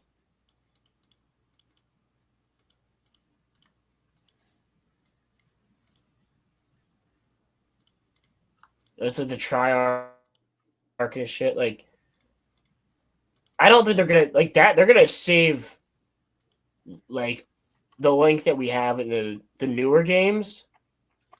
They're gonna save that link for like movie 2 or 3, I think. You know what I mean? Like this link I got right here in the picture. Like they're gonna definitely probably. Did you guys? I think I told you guys about this one. The hilarity of people freaking out about them supposedly gender swapping Zelda. Yeah, what the fuck are they talking about? Those people are true retards because they just don't know that. They don't. We're talking about people who think that Zelda is Link. Yeah. A true retard unlocked. Because why would it be called The Legend of Zelda if you play as someone other than Zelda? Oh no, those people just haven't played the games. Mm-hmm. Yeah, so they're the true tourists. Okay. I've actually barely played the game. I knew that. What was that, Bud? I just didn't quite catch it. Zelda and Link are different characters. No, I said even I knew that, and that's I barely played the Legend of Zelda games, but I played Smash Bros. I was making fun of your connection, but you're in the game. Well, if you're in the gaming sphere, it's common knowledge. It really should be. You would think that it would be common knowledge, but sometimes you'd be surprised. You would think, right? Well, One you would would also think it'd be common yes. knowledge to take Master Chief's helmet off. Yeah. They do that too. All right, well, to continue with this. Mm-hmm. I think both of them look great. Sure, yeah. He looks like he has young grit and determination. Like he has the mold of what could be an adventurer and a savior eventually. So, yeah. Well, Link is very stoic, right? Link is very stoic, too. So it's look, if he says anything other than, that's a really... Yeah, I don't care. Oh, shit, dude. He's going to talk. You know they're going to make him talk. Well, yeah, obviously he's got to talk. I think they're going to have to talk. Okay, he's so more that's likely than not it, the main character of this entire fucking movie. Yeah, there's a lot of there's a lot of people that are like pissed off about this, and I just don't see why. I really don't see why. Like, what sucks is this movie's probably going to be really good, just because I know. What are you sharing, Muffler? The song I was telling you Movie's about. probably since gonna just whenever you're ready to shift gears, so this would be the final funny moment, and then we'll move on. Okay, but the Roman's in chat. Hold on. Oh, I'm sorry, bud. I'm just pretending to be you right now. Don't worry about it. But dude, honestly, like, I don't see a problem with this so far. We'll have to see a trailer first before we can really judge anything, because so far it looks fine to me. And like, it sucks because this is gonna do so well if it's done right, and everybody's gonna think, "Oh wow, we can do video game movies now." And Assassin's Creed and Halo will fall by the wayside because they were the two failures because the corporations wanted to not do them accurately. And it's just, that's sad to me because you can have so many good Assassin's Creed movies, and you could have a trilogy of Halo movies, and it's just like, Wait, why would we I want to just- have? Why would we want to have good Assassin's Creed movies with like people like Native Americans or Italians or just anybody of any level of diversity from any other country outside of, just the standard shit? Why would we want that, bud? oh, because we like those things. Yeah. It'll be better than Pirates of the Caribbean 6 with fucking all female cast. Do Black Flag. As a side topic too, like it's really unfortunate that movie flopped so bad because Michael Fassbender's a fantastic actor. I really, Oh my god, he would be, I actually really like like him. just for the assassin parts. The assassin Yeah. parts are really good. The rest of the movie is whack. Yeah. But yeah, I do like him as an actor, and that just sucks. But anyway, Yeah, dude. So I was just talking about that. Most people don't get the outrage. It looks like Twilight Princess to me, to be honest with you, and mixed with like what's the Breath of the Wild. So I think that will be okay so far. Until we see a trailer, we can't really judge it on 3 images, right? It's like, it's not like they were like, we made Zelda black like they did with Snape. Like, we can immediately judge that with Harry Potter because we're like, okay, well, if you're going to change just that off base level and that's your first announcement for the entire show, then obviously you're going to change a lot more. Other than just a face swap. So that's why we're judging Harry Potter preeminently. But the Zelda movie, I highly plan on reviewing. I am definitely going to do that. I can't wait. I'll watch it. I watched the Mario movie, so I'll watch that one too. I didn't watch the Mario movie. I never What got a the chance to do it. I'm gonna throat punch you. Well, who the fuck, dude? I didn't have anybody to go see it with. It's a good movie. All right, I went by myself as a weirdo in his mid-30s. Just like, well, I got to support Nintendo since they actually did a good job on this that one. is perfectly normal. A 30-year-old man going to a Mario movie on his own, that actually checks out perfectly. Yeah, that's actually pretty normal. But oh, okay. I didn't have the means. I'm just saying, it doesn't mean that people still didn't consider you a weirdo. I'm just saying that there are plenty of weirdos out there who do that. Okay, yeah, well, I was ready to go to Chainsaw Man by myself. Backhanded comments. I was 100% ready to go see Chainsaw Man alone. I did, because nobody went with me. I saw Chainsaw Man alone, and then I saw it with friends, and my brother cosplayed as Denji. That cosplay was pretty good. Yeah, it was. He would. All right, do you want to listen to something that I have? What? Did he use the mask or no? He made his own mask. Oh, sick.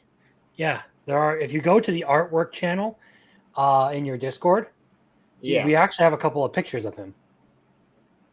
dressed Hold as he went to the concert or to the movie. pull him up.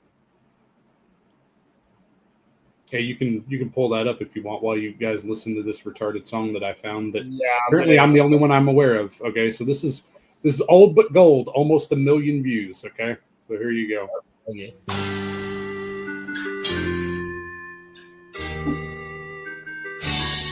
Oh my God! No, I've seen it. Link, here come to town, come to save the Princess Zelda. Got him put away, now the children don't play, but they will when Link saves the day. Hallelujah! Now Link, fill up your hearts so you can shoot your sword with power. And when you're feeling all down, the valley will come around, so you'll be brave and not a coward. Yeah, I remember this. Yeah, this is up there with like drunk League. Now Link has saved the day, but got it, Lily's brave. So now I feel that it's free, and now a hero shall be. Link, I think your name shall go down into history. Yep, and Oh, what Did the you just fuck? remove him? Did you just I didn't remove mean him? to remove him. I didn't mean to What? remove you. wow, that was weird. Okay, I just said I didn't mean to remove you. apparently I struck a nerve. I didn't mean to do that. Oh, dude, that's sick. Yeah, there are a few other ones where we got a couple other. So yeah, he made that whole helmet himself. Out of what? 3D printer? Cardboard. And Cardboard PCB, and PVC. or yeah, thank Fuck yeah, dude. you. He was high on PCP when he made it, man. Let me I tell was you. gonna say you must have been fucking snorting. I know he also used like clay and stuff for like the teeth and everything. So That's dope. yeah, he put a That's lot of dope. work into that one. I respect it. I also respect it. That's fucking awesome. Here, hold on. I'm gonna do a thing.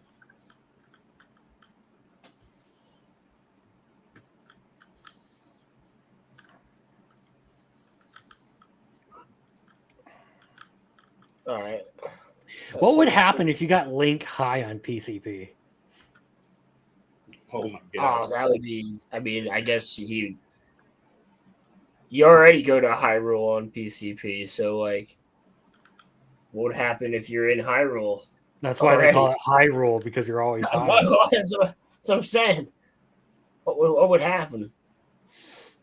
What happened? What would happen? Gay, dumb, and cool. Look at that! Everyone's starting to show up.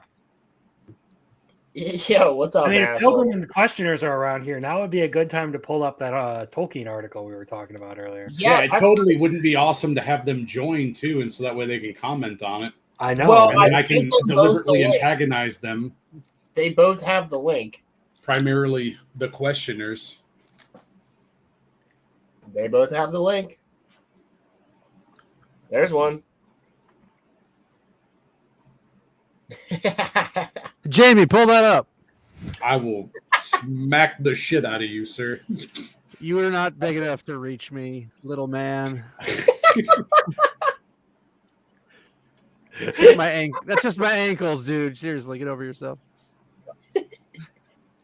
I'm just, this is my resting bitch face as I look at you. I just Motherfucker, want you you're to the understand Kata that. of this group. I don't want to hear it. Whoa! How the fuck am I the diversity? No, I'm joking. Yeah. I gotta He's a good change, dude. since we're on this topic, I gotta change my profile picture too. Here we go. I think you're just gay because you're not using your face. I don't want to put a hat on tonight. Fuck you. Yeah, correct. Sure That's you where do. I'm Put at. on your camo hat. Yeah, right. No, I don't. I don't want to be on camera tonight. Gay. You can't make me. I'm gonna move Jamie, pull his question. cap up. Oh my god.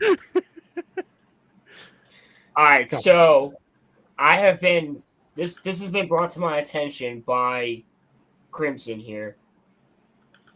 Tolkien's deplorable cultists, That's right-wing Hobbit enthusiasts, and the urgency of Marxist criticism in fantasy. yeah. Sounds about right. with a Sounds like very clearly Sounds like Tolkien Society right there. with a very clearly AI made image here because the freaking Hobbit hole looks like a face. There's also like no Okay. trees. I was about to say there's Yeah. no trees. There's a giant ass lake and mountains off in the distance, not too far. Yeah. That's the Lonely Mountain, don't you know? Yeah, it's right there. It wasn't that far away. There's took more them- where back in It the took distance. them months. It took them months to get there, but no, it's just like Also, could've why just are there scanned no actual like? It doesn't seem like there are any actual of like the roads and stuff through the Shire that would have There's been there. no houses. There's two. That's true, actually. There's two houses. Well, you can't see the rest of them because obviously all the bushes in the way. It's the Dude. wrong angle, you know. Like Trim Yeah. your bush, questioners. What bush? Dude, this is already you just couldn't get a picture of the Shire. You couldn't Come use on. one from the fucking movies or something like or that. just Well, go to New Zealand and Clearly use too a stock. difficult. Yeah, use Like- some stock images. It's not like they could have freaking They're not used even the picture copyrighted. of Bilbo from The Hobbit running out, going, "I'm going on an adventure," which shows the They Shire. can't even copyright Him. you for it. That might promote right-wing Hobbit enthusiasts. That's true. You're right. We got to look out for those. There's too many right-wing Hobbit enthusiasts out. They're running around like crazed terrorists, saying, "Hey, Well, look, stop being a loser." the second half of that title too, the urgency Get out in of nature and Marxist enjoy it. criticism in Touch- fantasy. Why touch is there grass. an urgency to spread or to talk about Marxist criticism in fantasy? Why It's is there very urgent. We have to Well, be careful. like- Muffler, I would like to direct you to the questioners page where we have done several of the Tolkien Society videos. We still have like 4 or 5 more to go, but we did several of these, and they're basically seminars that were done by the Tolkien Society. I think it was the year 2021 when they were released. Something like and- that. Yeah.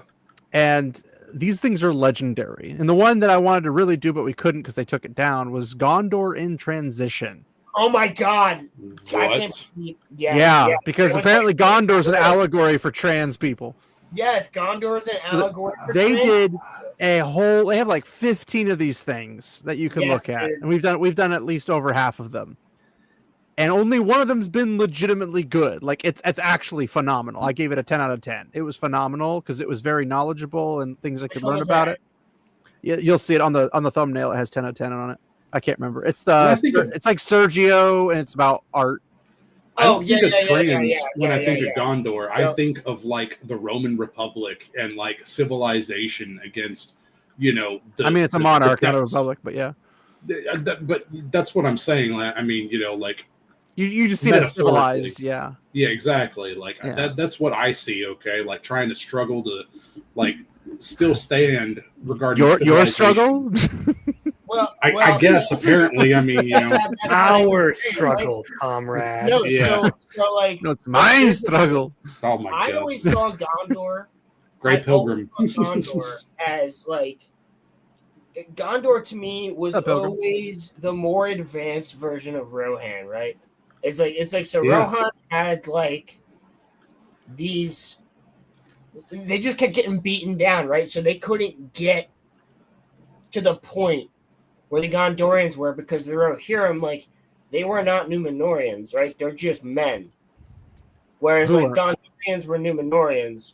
So they knew what the fuck they were doing. They came, they built a city, they knew what they were doing immediately. They knew they were also bigger, they were stronger, they lived longer, all these other things. I think geography plays a role too. That as well. And Well, actually, I would argue the Gondorians aren't faster because Rohan uses horses. well, yes. But I'm saying like they most certainly like were not as advanced because they didn't have the boons, for lack of a better term, that the Gondorians had or the Numenorians had. Checks out. So that's why I always felt like they were just a little bit less advanced. And that's a very interesting thing. But Is it because of their I'm- skin color, Rolo? Oh yeah, because I don't know No, what happened to all the black elves. It's because incest is wincest, Crimson. Come on. Hey, Incest is what incest, I guess. no kink shaming around here. Fuck you. Sweet home Alabama. Well, he's got Bama in his friggin' house. What are you talking about? All right, you right wing Hobbit enthusiasts. I don't even know how to. Enthusiasts. Actually, that would make it even better because you are Knuff, says the right wing Hobbit enthusiasts. Okay. Oh, It is bullshit. Observing his readers, unexpected exuberance. You want to control scroll that to make it bigger? Oh yeah, it's true. Because I can't freaking read that. Hold on. No, hold control and then scroll. I'm trying. It's not Or working. Control Plus. Jamie, pull that up. I was gonna say it's probably Control Plus for You're me. pushing it. It's probably Control Plus for me. Dude, you can literally just hold control and use your fucking mouse scroll wheel, okay? That's what I said. Control scroll. That's what I'm doing. Use the right one. I'm Try trying. your other control. My other control. He's holding Alt, isn't he? He's probably No, I'm holding control. You have two I'm controls holding- on your keyboard. I have one control on this computer. This shit is piece of shit. Rolo, you Maybe must you should not become have a Makima. laptop. Yeah, I know, right? By the way, he enjoyed the movie too, so that was good. Yeah. He Good. had What better. the fuck is the Yeah. Otherwise, Are I you on a would Mac call him or Chaos something? Overlord fan. Bro, No, I I'm on a fucking hate Surface. Macs. Oh, you're on a Surface. Oh, there you go. There we go. You can go a little Use bit bigger control. still. Yeah, I told you it was control. Like, control scroll. I said it was Control Plus. You fuck. Anyway, observing his readers' unexpected exuberance over The Hobbit and The Lord of the Rings in the United States in the late 1960s, a somewhat dismayed J.R.R. Tolkien referred to his fans there as my deplorable cultists, going on to say that these people don't know what they've been moved by, and they are quite drunk on it. Many young Americans are involved in the stories in a way I am not.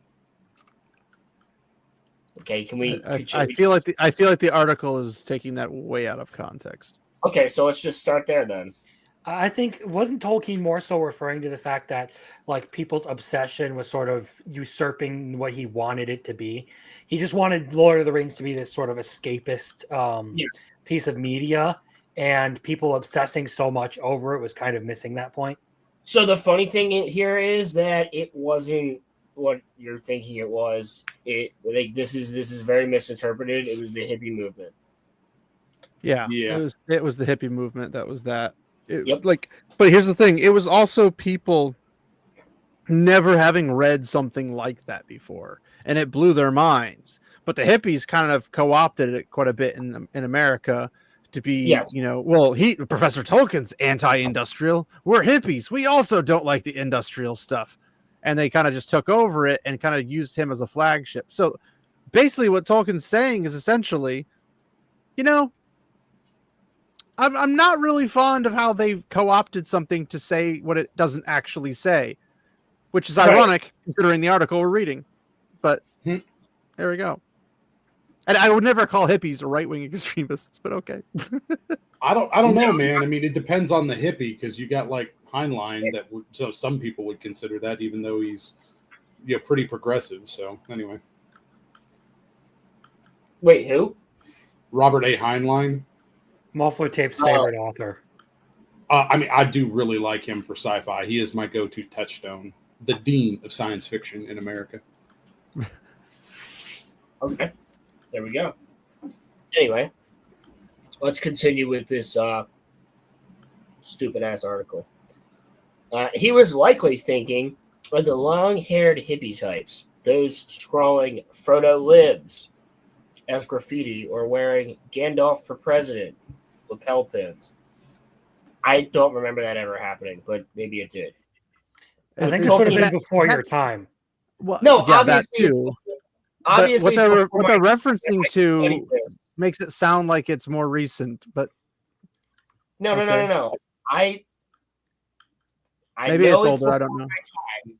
what I'm saying is, Well, that was only 3 years ago. So I mean, I studied the hippie movement quite extensively in one of my classes, my and I condolences. don't remember seeing any of that stuff. Well, I mean, Woodstock. I don't think that they probably didn't write that in the history books, but I don't remember ever seeing. Yeah, but like I wasn't just looking at history books. Like I just studied it because I was interested in it, and I don't remember ever seeing anything that's like Gandalf for president. I'm sure it might have existed, but it's probably pretty tongue in cheek on purpose. But yeah, Gandalf wouldn't even want to be president. Well, he would have to ask Eru Iluvatar. And Eru Iluvatar would be like, "Nah, man, don't do that shit. That shit's nah, fam. You don't want to be a part of them." Yeah, exactly. But Tolkien probably had no idea just how wild his fans would get in the decades to come. Oh, God. It's almost like you can't control your fans. Oh, be scared. It's so freaking stupid. 2024, a number Control of yourself. right-wingers embrace Tolkien's work as the inspiration for their own ultra-conservative worldview. Ultra-conservative.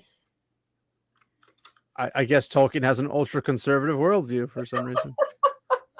I mean, if anything, Tolkien's way more ultra in his beliefs than anything we have now. Everything here is tame comparison. So, are we gonna bet that either the name Donald Trump, critical drinker, or Nerdrotic comes up in this article at some point? I don't know why critical drinker would pop up, but I could definitely see Donald Trump popping up because this guy's making a political statement.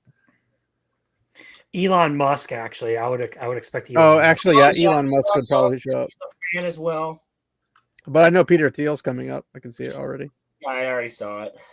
Yeah, definitely saw that some coming. Marxists may look upon this scene with. And JD Vance, because that was in another one we read.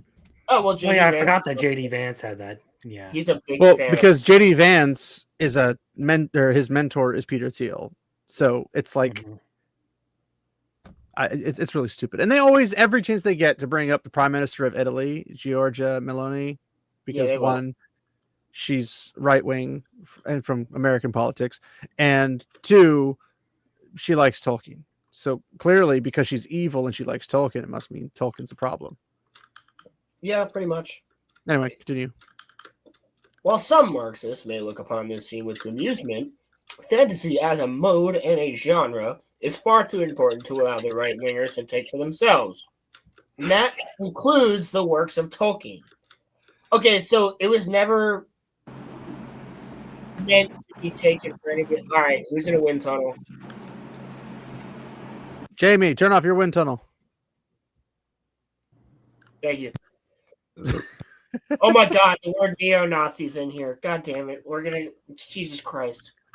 Okay, well, first off, a Marxist. What do you? First off, the right wing ultra. What did they say that they were called? The right wing what? Ultra conservative. No. I thought it's like went more extreme than ultra conservative. No, I think it was ultra. Scroll up, Jamie. Right winger. So allow the right wingers to take for themselves. And that includes right wingers don't take the works of Tolkien. The Tolkien's works are just not freaking insane like the rest of the politics.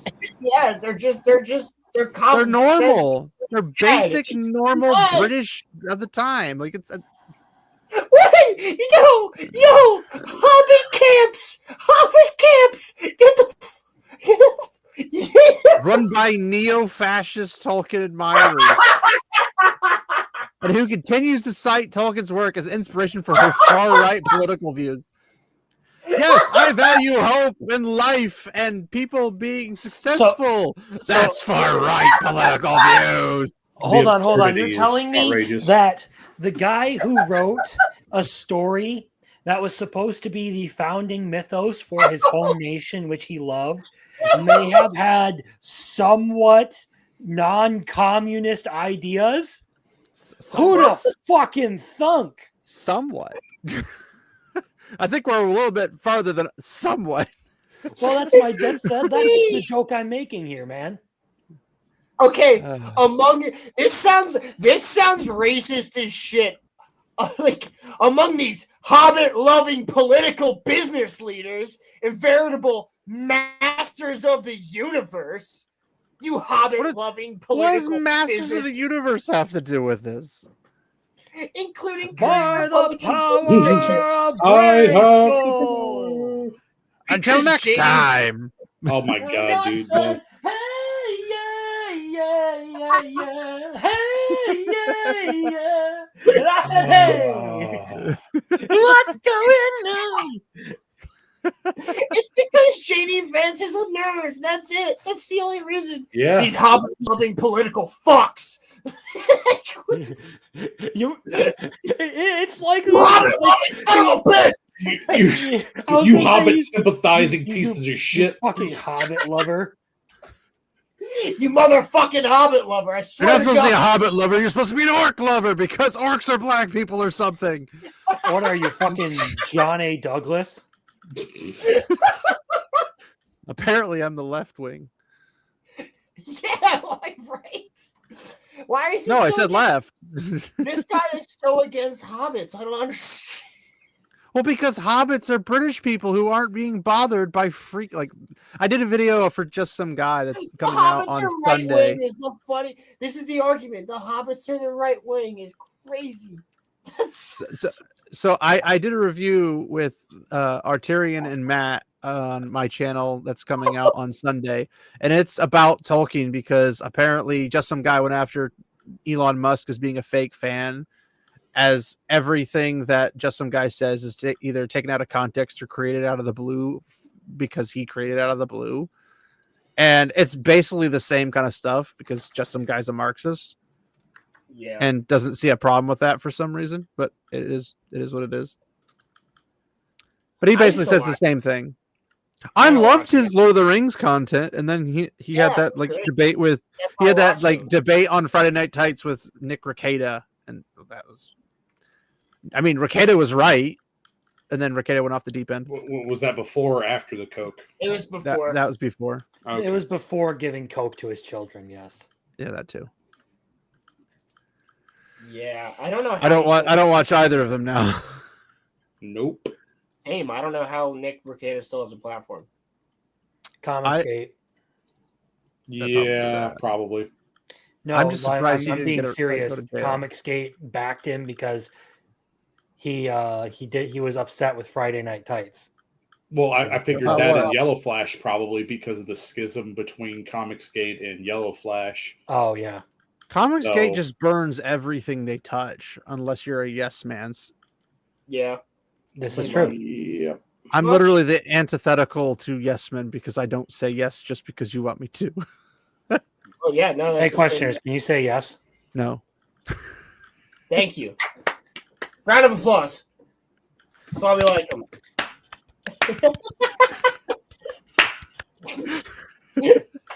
That's perhaps one of the gayest things I've ever seen you do, sir. But You ain't seen nothing yet, muffler. I mean, Jamie. Oh my god.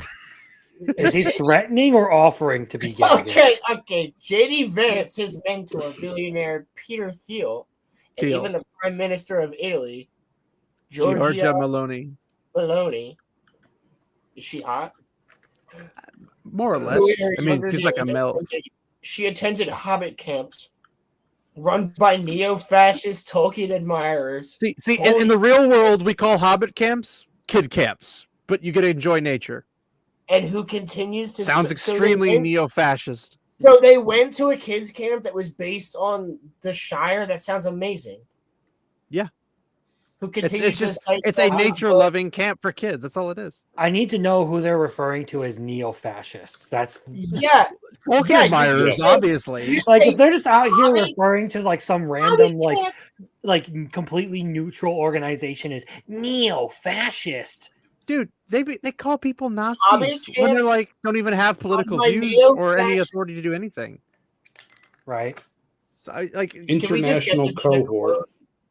Yeah. and anytime Hobbit they camps use some run by sort of like neo-fascist- well, yeah, like anytime they use an adjective like that, they are probably incorrect in every way imaginable, and that's just when you sue them for like defamation, because nothing they say can be taken seriously because they don't show evidence of it. Their evidence No. of neo-fascist is Exactly. that I'm far right, and I liked Lord of the Rings growing up. That like two things that Okay. have nothing to do with each other.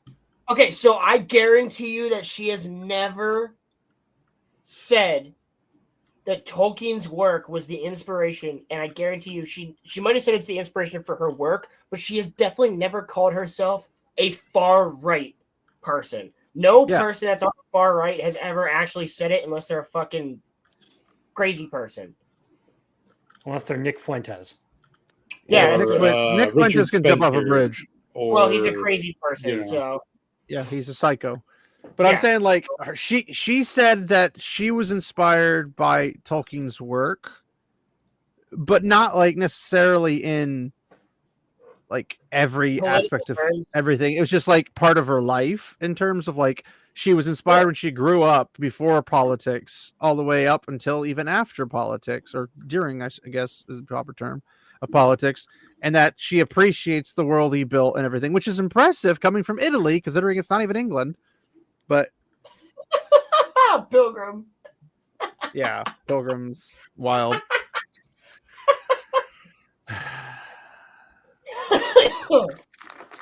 Kind of needs 30. You mean 38 seconds, Pilgrim? I mean, dude, maybe in her mind, like she was like, no, I was inspired to do more stuff for the environment or to be more humanitarian because of these things. Like, we don't know what she's saying, Tolkien. You're not giving us what, like, why she's inspired by Tolkien. You're just saying she said she was, and you're calling her far right. You're not There's saying no quotes. There's Yeah, no- no firsthand information. You're Just just an saying- opinion. inspiration for her far right political views, which, to all my knowledge, is that you believe she's far right. Mm-hmm.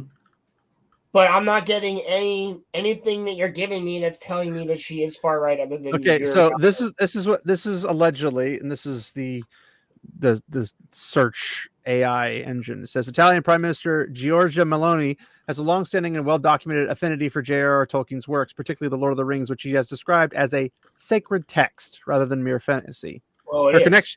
Her connection to Tolkien dates back to her youth in the 1990s when she was active in the post-fascist Italian social movement. Oh, so is she young? I don't know how old she is, but she looks smartly. She looks like she's in her 40s, maybe She hot? maybe in her 50s. She's an attractive Italian woman. Yeah, Rather not a super. surprising. She's not a supermodel, but she's. It's just surprising considering the birth rates of Italians. So yeah, that's interesting. But I think it's funny because it's post-fascist, which means it's no longer fascist; it's after fascism. Yo, there's attending- one picture that looks like and Smeagol. then she calls it this: but attending a political retreat known as Camp Hobbit, where participants dressed as characters from Middle Earth. That sounds How's that sick as fuck. Why don't we get that? I just want that No. in general. How is that a political retreat? Yo, I'm not even kidding. Can we have that in America just for people in general? Can I just go on a retreat? Can we do that? I mean, I don't see why not. Could somebody make that a business where it's just like, no, we So- just go to Middle Earth for like a month? As Prime It's like Minister, 3,000 there. As Prime Minister, Meloni personally inaugurated a major exhibition titled Tolkien, Man, Professor, Author at Rome's National Gallery of Modern and Contemporary Art in November 2023, an event funded by the Culture Ministry with 250,000 euros, and described the Culture Minister as a gift to her. And her political use of Tolkien imagery includes referencing Aragorn in campaign speeches and evoking the Ring of Power metaphor upon becoming Italy's youngest minister in 2008. Vowing not to be corrupted by power. That's her reference so far. Critics argue that her interpretation reframes Tolkien work as an existential struggle between tradition and modernity, aligning it with far right ideology. Well, that's because the critics said that, not her. While Tolkien himself opposed Nazi ideology and racial doctrines. I'm pretty sure she does too, so I don't know how that works. Some scholars note that certain racial descriptions in his writings have been exploited or misinterpreted by far right groups to support the narratives. I don't know anybody that's quote unquote far right that does that, except maybe like Nick Fuentes and his gay band of merry gayos. But nonetheless, she publicly embraces Tolkien and reflects a broader trend of the far right appropriating his mythos for political that's AI grabbing You're just everybody. saying it's far right.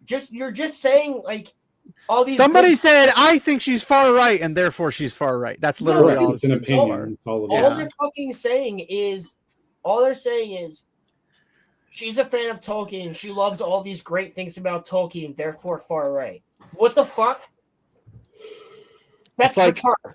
She likes grilled cheese. Far right. What are you doing? Hey, Far right. Whoa, Hey, man, watch with I those like grilled hand cheese too. gestures. I'm eating grilled cheese right It was now. a point finger, but yes.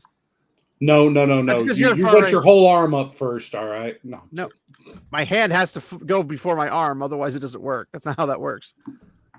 Rewind the tape. It was a pointed finger. But Jamie, you're the one who rewinds the tape. I've got this live stream pulled up. I'm gonna fuck with you, sir, because you don't remember the autism things you do. These celebrities. I remembered the pointing finger. All right, you far right Hobbit enthusiasts. Let's continue with this. These celebrity enthusiasts. Oh are my God, joining I found a it. vast and possibly growing international cohort of Tolkien fanatics. Why do they make it sound like it's a fucking like terror cell? By the way, Rolo, you Rolo, don't have it you don't pulled have up. the article.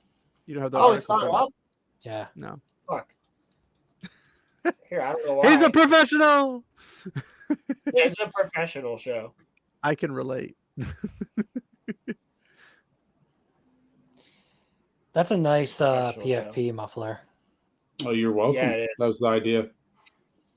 Is All right, that these XL? celebrity enthusiasts. Yes, it is. I'm bothered Are by the joined lack by of a vast proper and possibly proportions. growing international cohort of Tolkien fanatics who openly embrace white supremacist, racist, anti-immigrant, neo-Nazi, and otherwise right-wing ideologies, many of whom take the Lord of the Rings as something like holy scripture. Citation needed, and I will receive none because there is none. Exactly. This is an opinion. It's not even an opinion. It's a bad opinion. It's just not They didn't fact. do well. Yes, but they didn't do any research. So Okay, so basically, my the leftist articles brother- my leftist brother using who loves Lord of the Rings more than anything. It's just left- opinion. The entire article is opinion. what? Well, it's the article is taking what it basically hearsay from Yeah, somebody who said hearsay about a person who had a critical opinion that made it all up, and the sources, trust me, bro. Yeah. So if you were to Yeah, ask them it's what specific Wikipedia. words did they use, no, it's worse than Wikipedia because Wikipedia was written by these people. But it's Yeah, like, that was the joke. well, I know. That's why I use Grokpedia. Come on, but God, no, but no. Like if you have an article and you're writing something on the topic, if you go to them and say, "Give me one sentence," she said that's far right. It's like, well, she believes in hope. That's from Lord of the Rings. So she's a radical far right. It's like, what? You don't believe in hope, and you're on the left? What? No, dude. So Okay. here's an instant fucking nuke to this argument. My mom's favorite franchise on the planet is Lord of the Rings. She's a vehement Democrat. To be fair, it doesn't take much to break this argument because there isn't an Yeah. argument. It doesn't, but it's just like if she was reading this, she'd be, and she's probably listening. This now, is a she- Beardo level argument. This is. What are we doing, guys? What are we doing? What are we doing here? What's happening? This is a Beardo level argument. Sorry, Beardo, Okay. I love you, but you do make poor arguments all the time. Yeah, I love you, buddy, but it's funny. Such fans are the bane It's funny of because it's Tolkien. true. Love you, but you're a fucking retard. Yeah, no homo. No, we love. Such fans are the bane of Tolkien studies, and there have been incidents of trolling of lectures and conferences.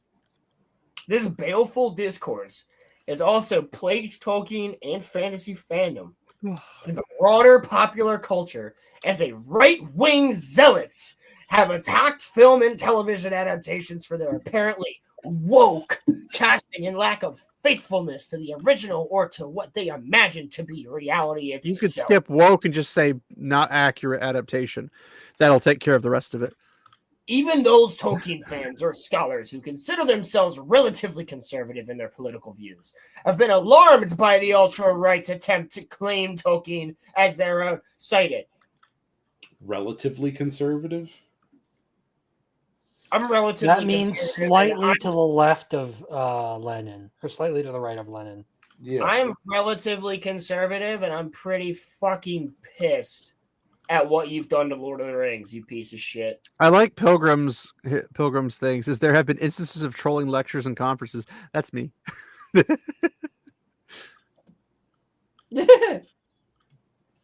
I don't actually fucking lectures and Ultra right, Right like to Ultramarines. Are we the talking Tolkien like Society 40K stuff. at this point? dude.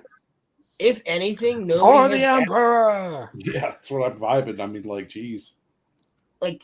If anything, I haven't had Ultramarines. any Tolkien. I've never seen any Tolkien fan attack anybody. It's always just been like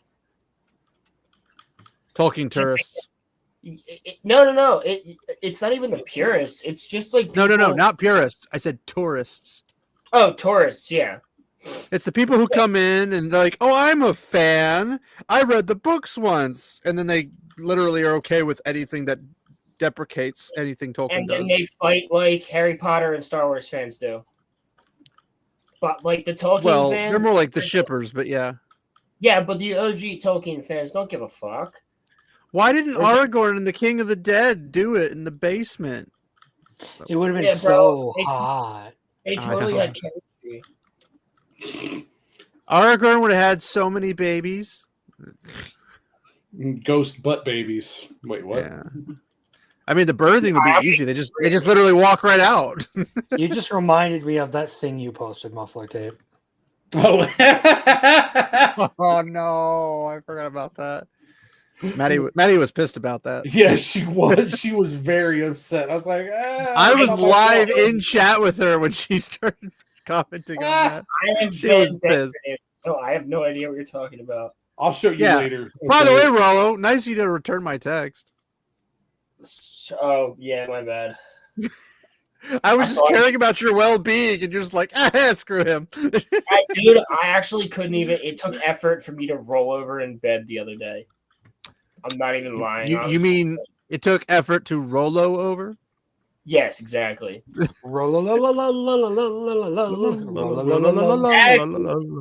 you go. Great Pilgrim, is it acceptable for me to want to like NTR Gladriel? Is that acceptable? Wait, you want to NTR Galadriel, so you want to fuck her husband? No, That's kind like, I of want to, gay, like, yo. No, like her away from her husband, you retard. But it's Yeah, cool. so you're NTRing her NTRing. husband. Celebrimbor. yeah, Celeborn. Celebrimbor. No, Celeborn. Celeborn. Sorry, Celeborn, my Celeborn. bad. Celebrimbor's the other one. Come What's on. that? Wasn't Celebrimbor the one who? helped make Because the he's ring? like, oh, the only Yeah. ship I'd accept is Arwen and himself, and I'm like, well, is it okay if I want to just like steal Gladriel away or somebody like that? You Like, know what? Elven Yeah. Mill. You know what? The books actually do a ship. That doesn't make sense, but then it makes sense when you think about it. Did they sail into the west? Eowyn and Éomer? Eowyn and Faramir. Yep. Or Faramir, not Éomer. Yeah, no, that was Rick, a- hey. Yeah, that's why I'm they were tired. my favorite couple. But moving That was on. definitely a ship that was done by Tolkien. That was just like he was like, you know what? I don't think it's a ship as much as a romance, but okay. It's more of a ship in the movie.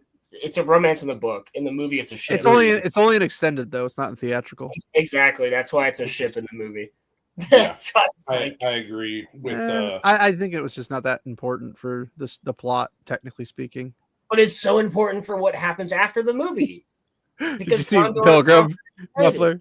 He says you could have the Rings of Power version Muffler. oh no. Did you know she killed an ice troll in under 10 seconds?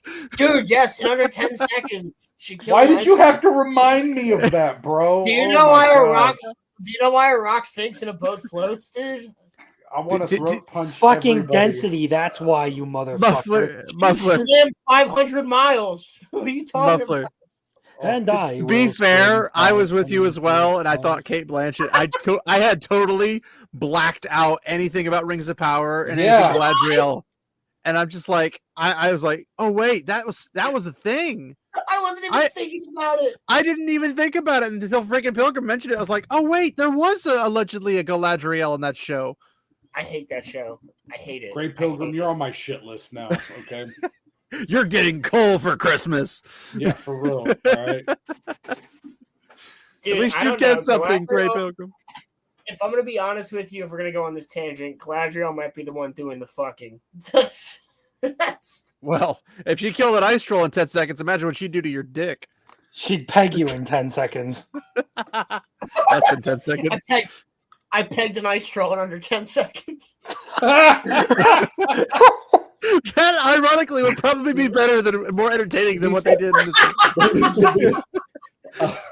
I'm not even joking. I need to get the A image of mean image of Galadriel that. sodomizing an ice troll out Yes, of my head. that's what I'm saying. Please yes. stop. I mean, that ice troll would probably end its own life just Yeah, to make it stop. I'm just imagining slits like its own the throat, troll it is kills making. itself. No. You know- Imagine that. She's like, I slated an ice troll in 10 seconds, and it does like a flashback of her pegging the ice troll. The ice troll just cuts its own throat. Yeah, You guys correct. 10 know seconds, it's over. the meme of like Thanos' face when he gets hit by Thor's axe. That's all I can imagine the ice troll doing is just looking like that. Oh. I mean, considering every time Elrond fucking looks at the screen, he already looks like he's getting fucked in that show. Like, Oh no! I don't even know where to go with that show. Actually, I think every single male Give it to me character, raw. every single male character in that show looks like they're getting pegged. They look Bro. like they look like they were required to have something stuffed up their butts at all times. Yes, they're trying to be Yeah, regal. and, Galadriel. like none of them look serious. They all look just like really fucking gay the entire time. Fucking I can't believe they made what's his name shave his beard. Yeah, The narrow only that elf. down. The only elf with a beard. Oh, Kieran the shipwright. Kieran, yeah, Kieran the shipwright. I was like, is it Kieran or Kieran? I don't remember. No, yeah, they bring in Kieran, and then the next scene they just have him shave his beard And he's the only one who actually has a beard. because he's one of the oldest elves ever of all Yeah. time. He's Which old is enough that impressive. he can grow a beard because elves can't do that. It's like I practically got here right after the Valar. Yeah, basically, and then Elrond You shows young up. and he's like, whippersnappers only being around for a few thousand years. I was here when they were singing the song of creation. yeah, he was though. You do that way too well, Crimson. That was remarkably well. Here, I saw him go underneath the tree. I saw them burn the ships. I saw them go beneath the tree. I saw them burn the ships. You don't know what it was Kier- like when they burned the it's- ships, it's- boy. Rolo, it's Kierdan. That's why I was struggling with it. Kierdan, that's what it is. Kierdan the Kierdan. shipwright. Thank you, Pilgrim. But they still bring him in, which is a great character, and he basically does nothing. Like, Well, the thing Elrond- is his role in the Lord of the Rings is essentially he gives Gandalf the Ring of Power. That's it. That's like pretty much it. he gives him the Ring of Fire. Yeah, but it's like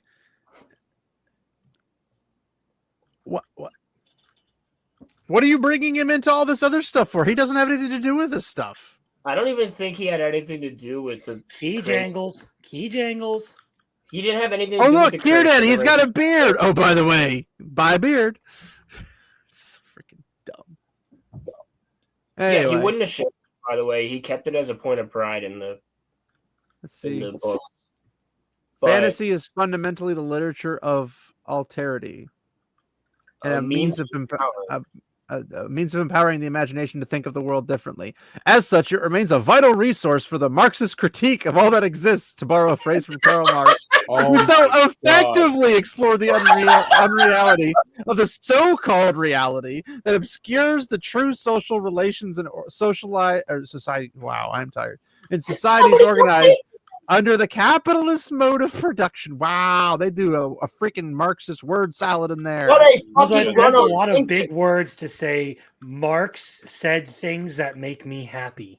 Okay, It's also therefore it's he's a lot of right. words saying I actually don't understand reality, because it literally just said, "Hey, we're gonna explore unreality of the so-called reality because capitalism." look at this run-on sentence. My English and creative writing teacher would have smacked the shit out of me for this. Yes. I mean, I would do it This- for free. This is a fucking terribly written sentence. You can make these points in 3 different sentences. That is terrible. let's see. And by positing the non-existence as real, I'm guessing means the fantasy, as the great socialist writer, I'm assuming that's supposed to be China, or is it China? I can't tell. Miavel has I'm put just it. gonna say China because that makes it even Sure. funnier. Yep. China. China, has put it, Miguel. fantasy is good to think with. What? What the fuck does that mean?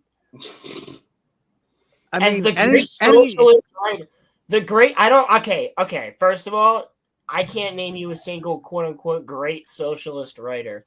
But I can't think of a single great socialist period.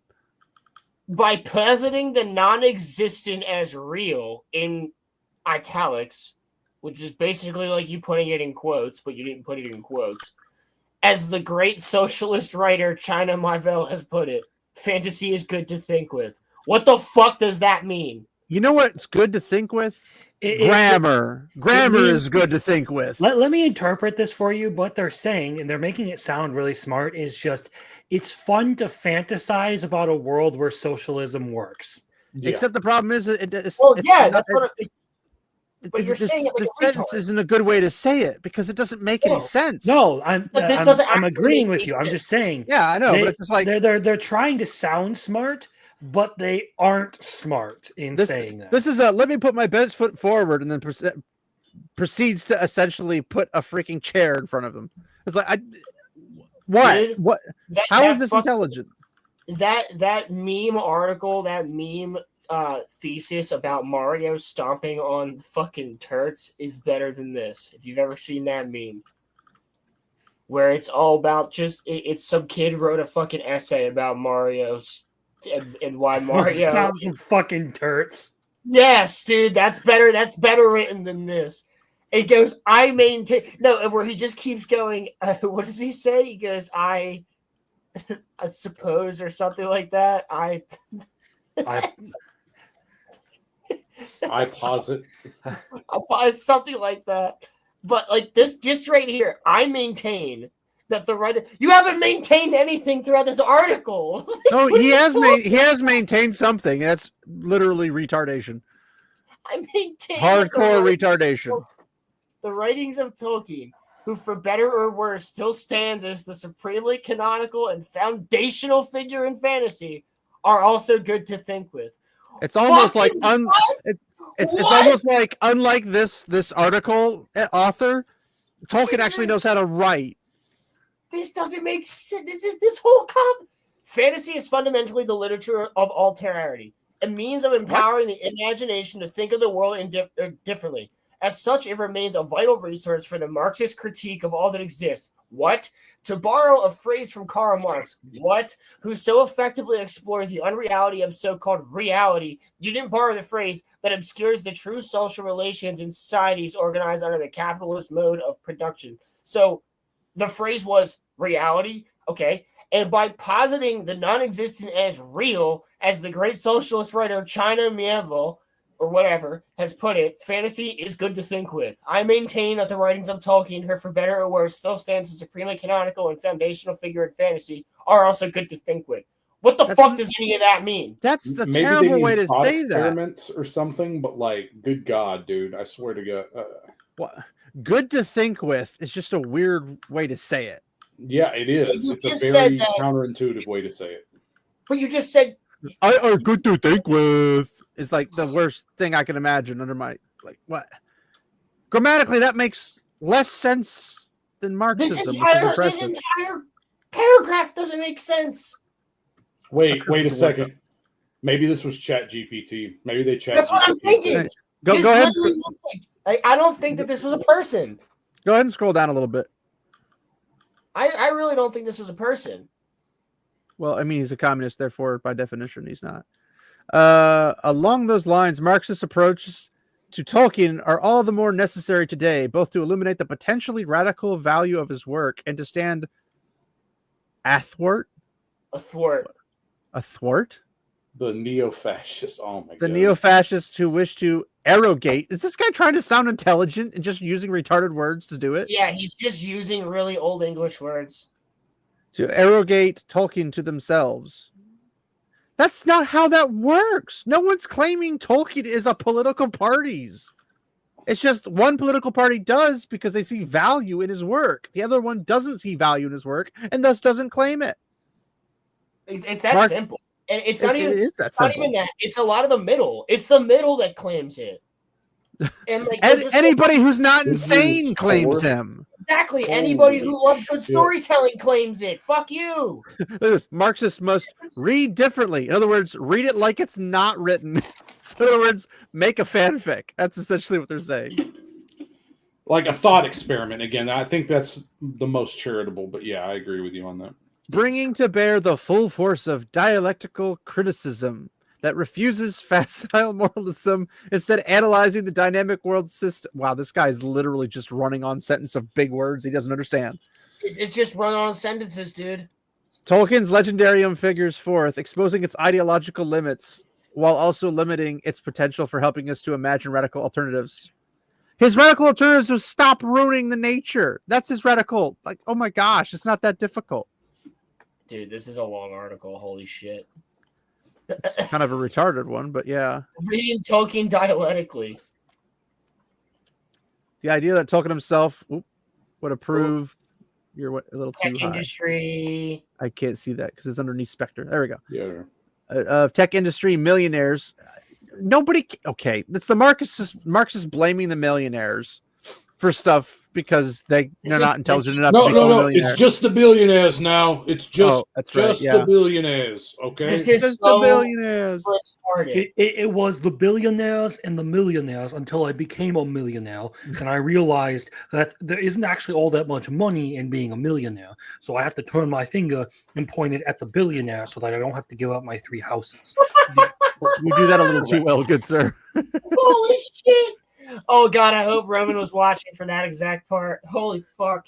Sorry, Roman. Are we talking about this RG Energy guy? Yeah, he sucked my dick a couple of times.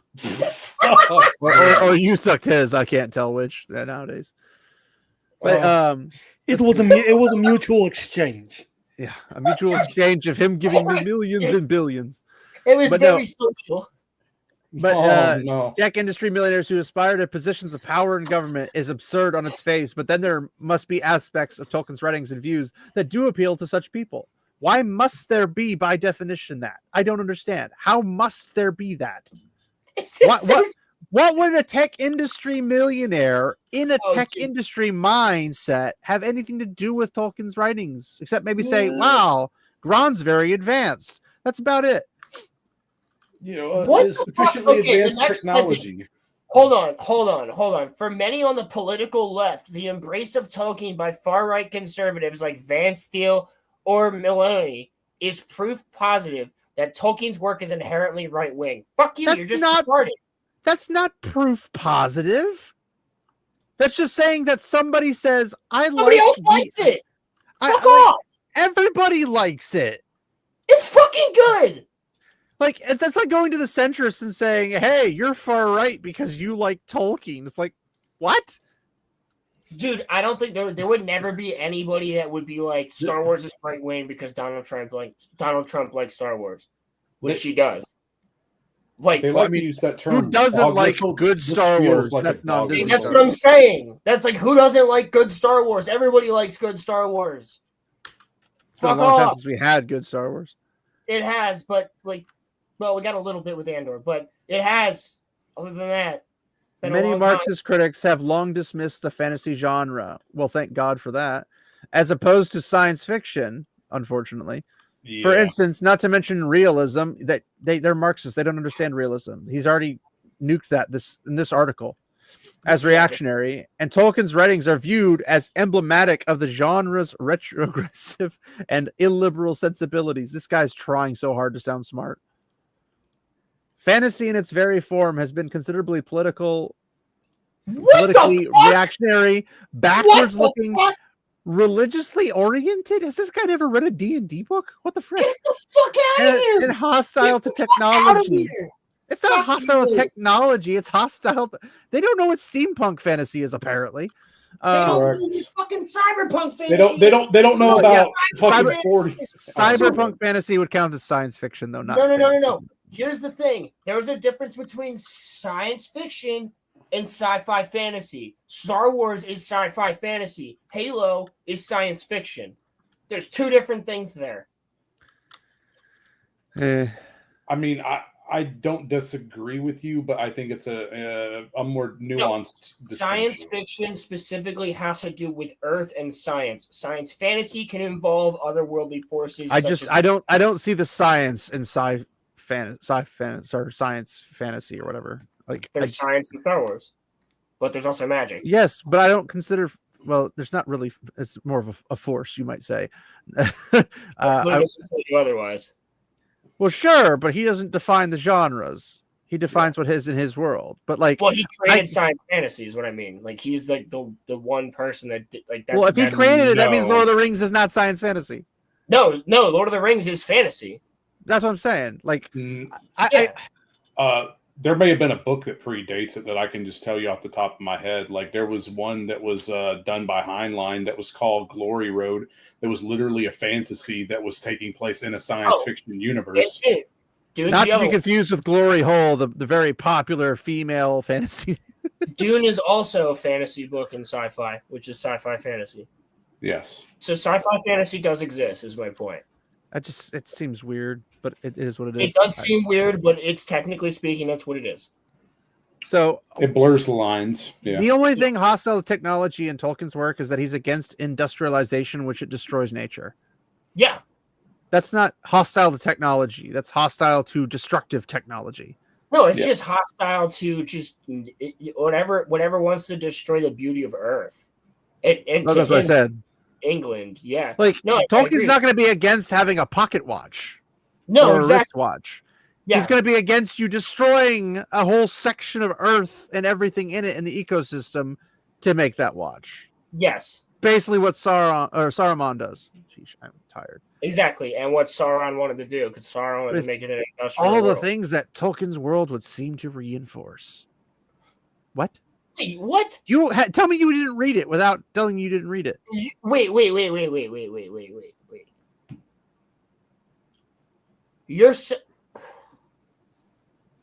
I love how they joke around about religiously orientated when they are in fact part of a religion. Yeah, the psychotic religion. Yeah, correct. Wait, where does he say would Tolkien reinforce? Fantasy in its very form has been considered politically reactionary, backwards-looking, religiously oriented, and hostile to technology, all things that Tolkien's world would seem to reinforce. But it was earlier they mentioned religion, if I remember correctly. No, it's literally right there in what you just fucking read. It's right under. Oh, yeah, religiously oriented. Sheesh, yeah. I am freaking tired. No, you're good, dude. Tolkien's outsized influence. Outsized influence? What? Well, they're trying to marginalize his work the entire time. Further up, they were like, well, for better or for worse, it's the banner standard, basically.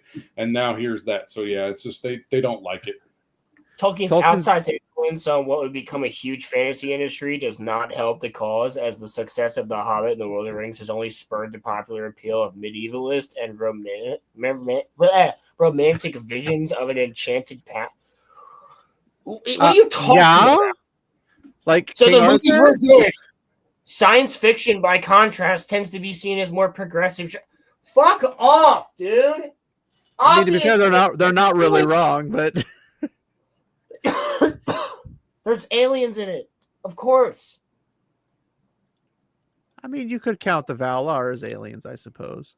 Cognitive entrainment, whereby everyday reality is defamiliarized in a good Brechtian sense through rational if not scientific tropes, often oriented toward technology and the future.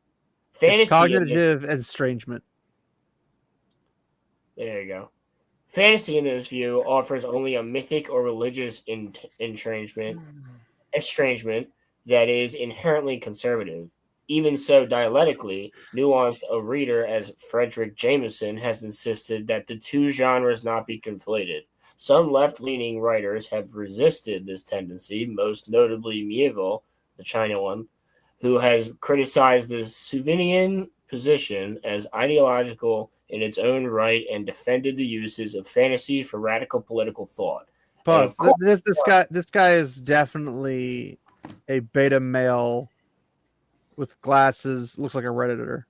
Or Charlie wears a fedora. ChatGPT, down. Women don't talking understand and big words boost- like this, so I doubt it's that. But And it 10,000 words, please. I need to make my meager. well, I like Starbucks what Pilgrim said. So it's misinterpreted by the right wing, but also Tolkien is right wing and is unfortunately influential. Glad they cleared that up. Yep. It's like, well, Hold on. okay, Pull that quote up on stream. That's fucking phenomenal. it's just like they're saying that the right wing misinterprets it, but everything I've seen from the people who are anti right wing, which means they could be literally anything else, but anything other than the quote unquote right wing, and they completely go off the deep end and misinterpret it, no matter how you look at it. Oh God, we're not even too far into it. Do you see where the scroll bar is? Do you want me to read really fast? Because I could read really fast. We might have to make this a two-parter, bro. Like, this is. I'm gonna end up doing a whole video on this myself, probably with Arturian and Matt, because they'll go bonkers over this.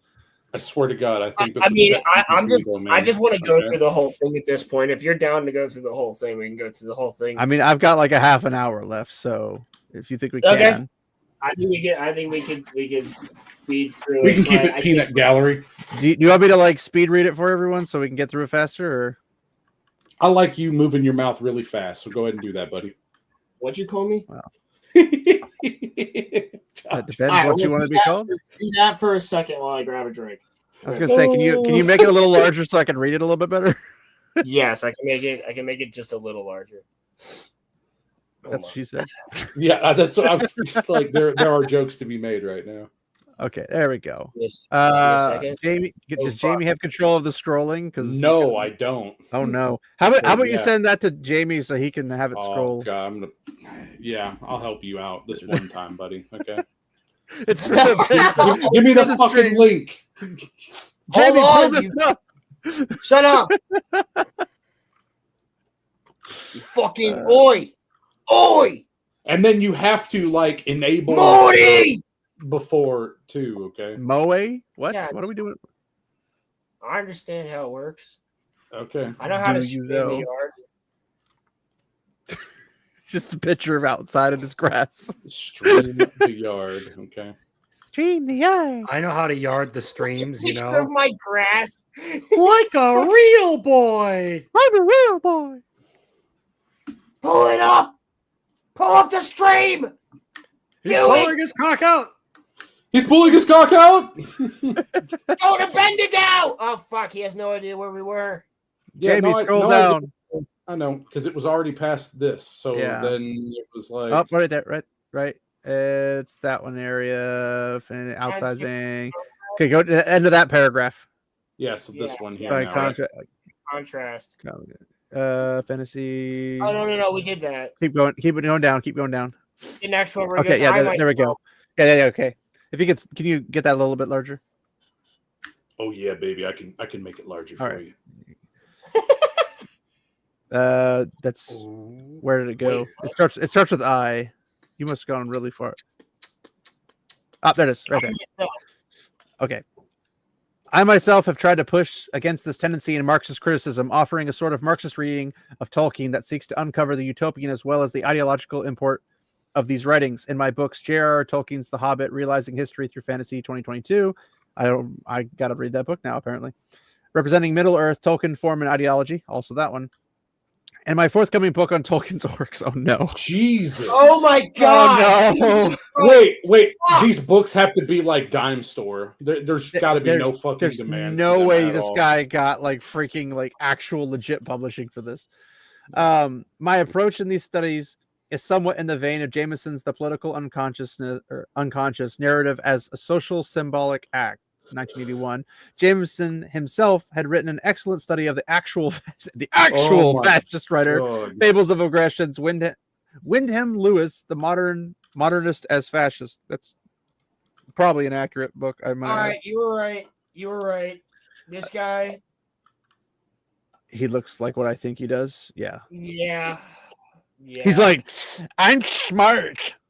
A dialectical reading that The discloses. funniest part of it is that he's literally just saying, like, I am literally trying to force my politics into this in any way possible. That is why I'm sitting here thinking about the Lord of the Rings so much, is because I don't like that right wingers are obsessed with it. Basically, they have a tool, and I don't Must like deconstruct, them must deconstruct, must deconstruct. understands what? Yeah, he's definitely either a woman who identifies as a man or a man who identifies as a woman. There's definitely one or the other. So what you're saying, he's definitely a questionable person. I don't know. You're the questioners. You tell me. It's a double entendre. Sorry. A dialectical reading that disclose the potentially liberatory what politics latent with the arch conservatives pros. Someone call Arch. Oh my good God. I believe that Tolkien may likewise be.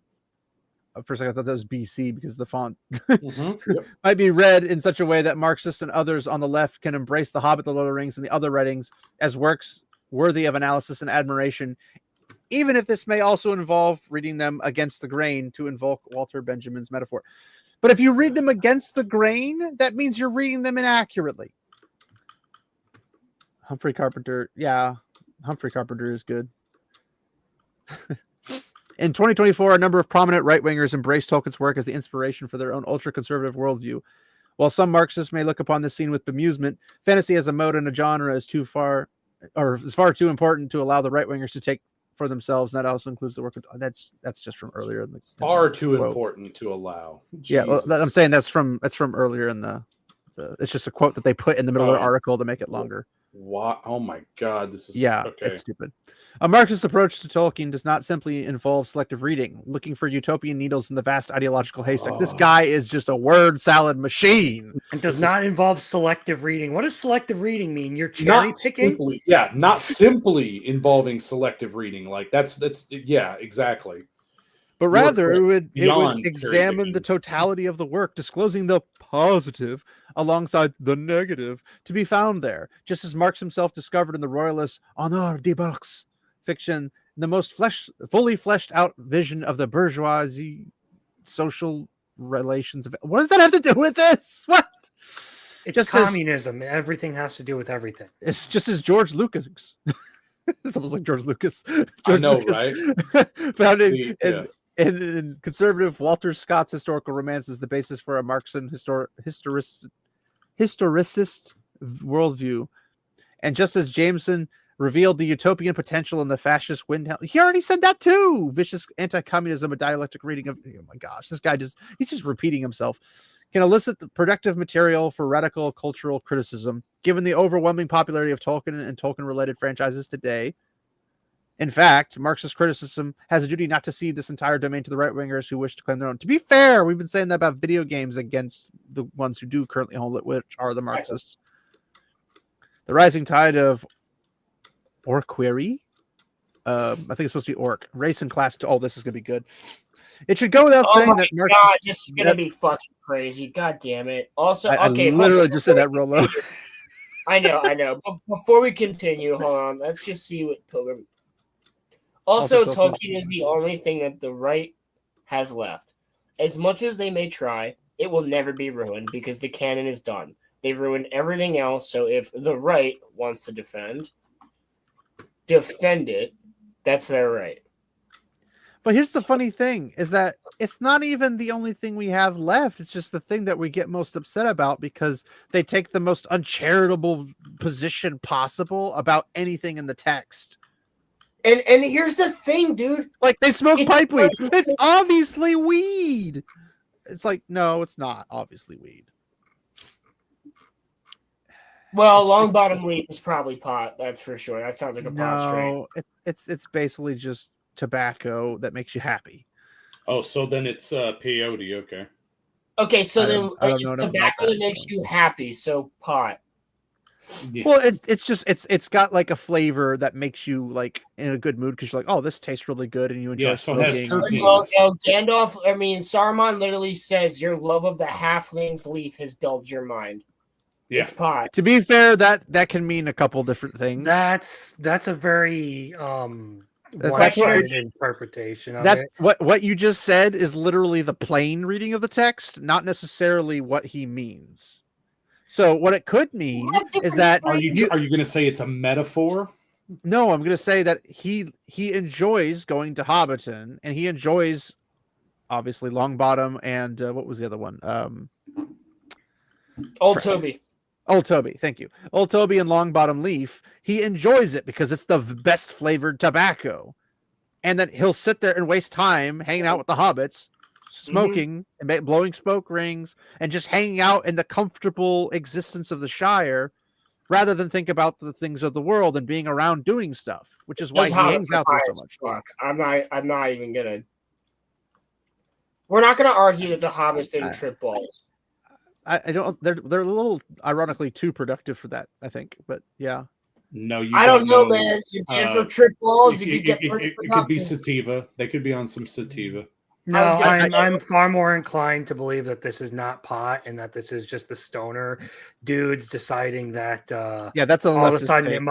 it must mean pot because Yeah. pot is more convenient to me. No, because they smoked both. Why would they smoke pot? There's two Why would a different- Catholic be promoting that? I know. Why would Catholics drink wine? I was gonna say I know Because a lot of wine's a Catholics- normal drink for most of human history. But I Yeah, know that and that's the same thing for pot, though. I don't understand what you mean. You have Yeah. cannabinoid receptors for a reason. Like, you understand that, right? Yeah, that's You're not understanding though, but that's not something that the church would be like. Yeah, we should do that. Well, then They that's did just that. church They doctrine, used- though. That's like the church used to use And it. humanity. Frankie is a massive, like, hardcore Roman Catholic. Yeah, but they used to actually use pot back in the ancient days. It's even said that the Certain burning bush- civilizations absolutely did. I want yes, to bring this around to something Rolo said a little bit earlier in this conversation, where he said, "Let's not pretend that they aren't." You don't have any proof that they are. Yeah, there's no evidence in the text itself that does. You're literally just inserting your own fucking headcanon into that at Well, that point. It's But- eisegesis right now at the moment. Then actually like, not- nobody should make a claim then in that case too, because you can't prove it either. Right. We don't know I mean, what I it can does. offer you more proof that it's tobacco than you can that it's fucking weed. Well, then you're Considering just the fact making- that Tolkien was because- No, in actually, fact, more of a pipe fan of weed smoking is a but you're still term- but you're still not speaking factually though. It's just an No, opinion. no. Pipe weed is tobacco. That's No, you that's- could- no, it's not. Like, yeah, no, plenty of Not. people do it from a pipe, bro. I'm sorry. Like, Because they say tobacco and they also say pipe weed. There's a difference. Both are said. now you could try to argue that they're trying to speak slang too, which is acceptable. I mean, but that's like, it's totally- just totally you know, could be slang. I am open to that, but I'm also gonna tell you that when Merry and Pippin find the fucking In the prologue of Fellowship of the Rings, Tolkien describes pipeweed as a variety, probably of Nicotiana, a genius of tobacco plant. So, there. Shut the fuck up. where did you say that? Because I can't see anything because I'm sharing this stupid fucking no, article. he said in the beginning of the Fellowship. Yeah. Okay, All that could be discovered about it in antiquity was put together by Mariotic Brandybuck, later master of Buckland, and since he and the tobacco of the South Farthing play a part in the history that follows. all right. Well, their tobacco is really good because the hobbits are definitely high as fuck when they roll up in Return of the King. But you don't have to, like, no, they can be happy. They don't have to be high to be happy. They were happy eating food. Why do you have a problem with them being high? Why do you have a High problem with people them are being... obnoxious. Let's do- Example, you. No, never. He's Yes. like, no, Yes. shoot, he Not found at me. all. No, but here's the thing. What's the problem with it just being tobacco? Because There's everything not. is natural. I just like to think that there's one in the other. I like to think that like old That's the Toby. thing. The problem is you'd like to think it, but everything, because we know the professor liked to smoke tobacco in a pipe. yeah, for sure. I've smoked But tobacco in a pipe. It's fucking cool. I've done it for the professor. But there's nothing that states that he himself smoked weed through a pipe and No. promote that. He would find that probably more degenerative because it's lazy because you're not taking control of your senses. I don't He'd be necessarily ardently against it, I think, because of his views and his beliefs. Why does he make the hobbits go to the bar every night and drink? Because he's British and they go to the pub and they drink. Okay, well that dulls your senses too. I don't think he would have a problem. No. Excessive drink dulls your senses. Drinking does not dull your senses. Smoking. I can drink wine without getting high or getting not high, drunk. That just means you have a high tolerance. Yes, and the British, especially the Irish, are notorious for having pretty high tolerances. You can also smoke some weed and not get drunk. I mean, not get high. Like, I too smoke weed and don't get drunk. No, you can smoke some weed and not get stoned. Like, that's totally possible for a lot of people. I don't know about a lot, but I don't actually go around tagging them, so I'll take your word for it. It's happened to me. Microdosing anything is like a thing, bro. Like, I mean, yes, there are people who don't have a high tolerance. There are people who have a low tolerance. It works the exact same way as alcohol. Imagine wanting the hobbits to be high so that you can justify your own addiction. That's not what it is, though. It's just saying that there's definitely points in the movies where they made them look stoned or made them act stoned. That's for sure. Yeah, which I would also agree with. I mean, thank you, Pilgrim.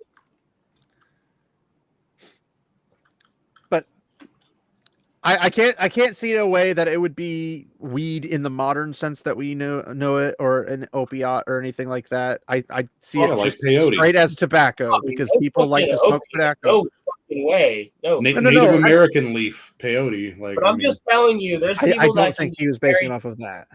Listen, I may or may not have worked with people in the past that were the most productive motherfuckers after they smoked weed on their lunch break.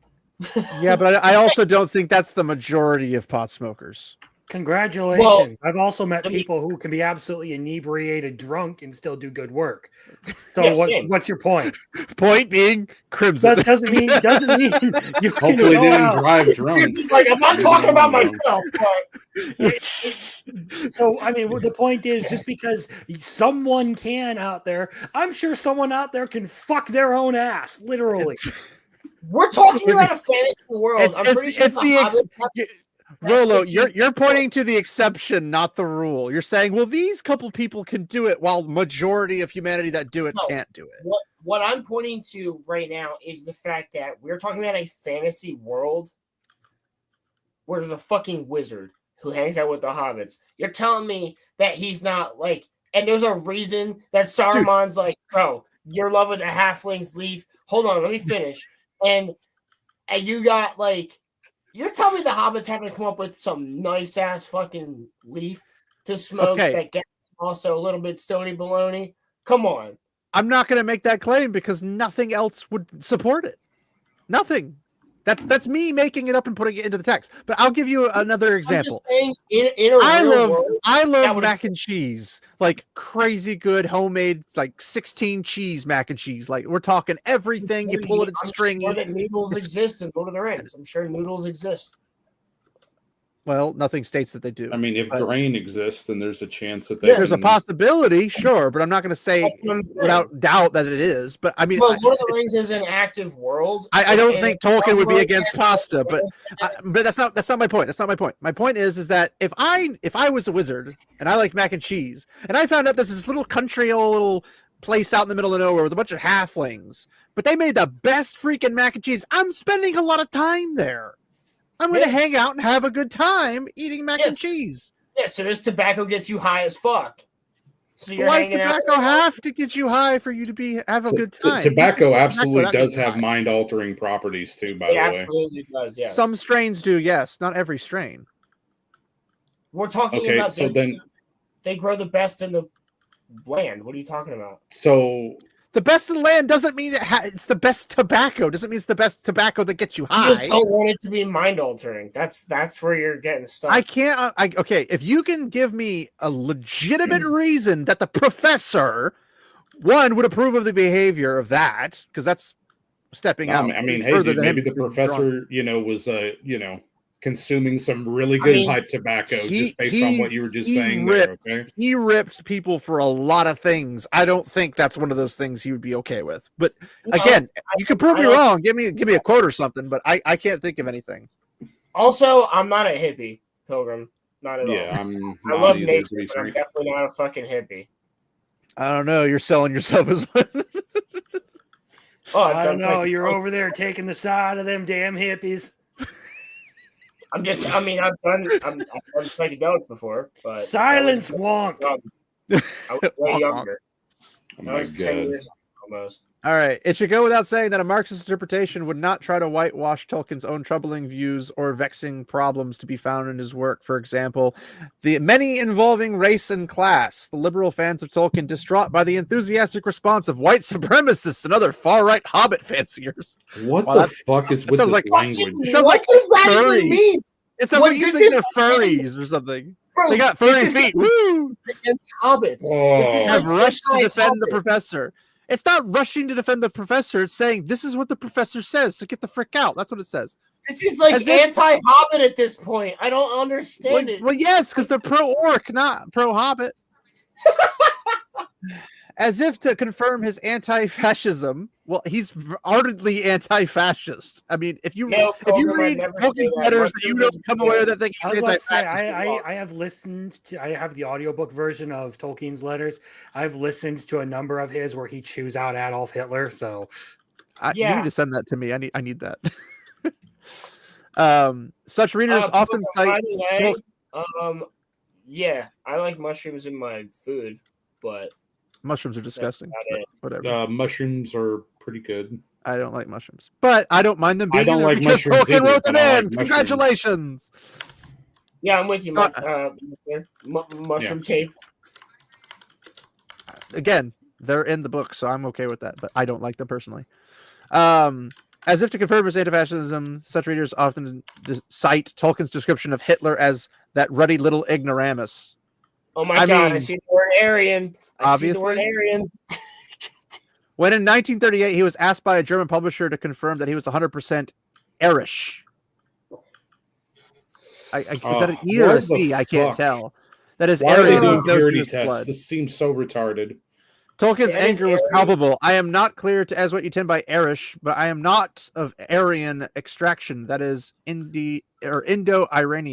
Yeah, which is where they derived that. Yeah. But if I am to understand that you are inquiring whether I am of Jewish origin, I can only reply that I regret that I appear to have no ancestors of that gifted people. How is that pro-fascism? Yeah. This letter is frequently quoted as proof, you see, that Tolkien was neither pro-fascist nor anti-Semitic, although, as Robert Stewart has observed in his Tolkien Race and Racism in Middle-earth, because he's a reliable, totally non-biased source. Phileo-Semitism is just as racist as what? And that it ranks races hierarchically. Saying I like what these people, I like the Romans' architecture. Well, you're racist. This is some I just like their architecture. Right here. Jesus Christ! I'm not racist. You're the racist. Dude. And there can be no question that within Tolkien's legendarium, the various races, that is, elves, men, dwarves, and so on, as well as their intramural subdivisions or ethnicities, are clearly ranked in a hierarchical order. Yes, of when they were conceived. Indeed, despite the liberal apologist's best intentions, there is obviously much in Tolkien's work that would appear the claims by white supremacists that he is one of them. The consistently racist depictions of orcs, for example, who are invariably swart, sallow-skinned, and slant-eyed, is rather striking, as is the fact that while appearing to be human in almost all respects, the orcs are demonized and dehumanized. They're not even human! They're elvish! Insects, maggots, and the like. Not just by individual characters, but by the narrator as well. Worse, even though Tolkien's orcs are utterly human, perhaps all human, with personalities, families, communities, cities, and so on, the heroes, quote unquote, in Tolkien's writings hunt and kill them even in peacetime, without any compunction, and at times quite gleefully. There is only one reference to an orc being taken captive in all of Tolkien's writings, and that for questioning, after which he is summarily beheaded. Even as That's like Frodo saying is saying, hey, we caught a pedophile or a child molester or whatever, and then it's like, oh, they're hunting them down. It's like, well, yes, because in their spare fun time, they're going to do what they like to kids, and we don't like that, so we're going to go get rid of them. Oh, how dare you? It's like, well, yes, All right, because I they're wanna not going finish to. this- I wanna Orcs finish aren't just going to stop paragraph. doing bad stuff. I want to on their finish this downtime. paragraph real quick, and then I want to go over it. So, All right. even as Frodo, Gandalf, Aragorn, and others exhibit sympathy for the treacherous Gollum, the traitorous wizard Saruman, and the wicked lackey Wormtongue, no one shows the least bit of mercy or kindness for orcs. He's an Even orc apologist. orcs who are fleeing and thus pose no immediate threat. Undoubtedly, this uncompromising mercilessness toward the ostensible enemy, quote unquote, may be characteristic of many of the quote unquote new right as well. Can we go up and re-scroll through that article or that paragraph, because that's retarded. All of that was autism, Yes. and not the cool kind. Like just the brain dead, like can't do anything, broken. That And not the cool kind, the buck broken kind. Got it. that's just. I That don't. way, You guys, I'm just trying to adjust it a little bit for you. That way you can see I the don't even whole. know how to quite.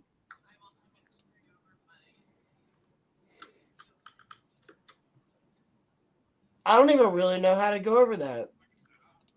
Like that's just some of the dumbest slop I think I've ever heard. I mean, That were you was- Things that aren't human don't get human rights. Were you expecting intelligence from these cretins?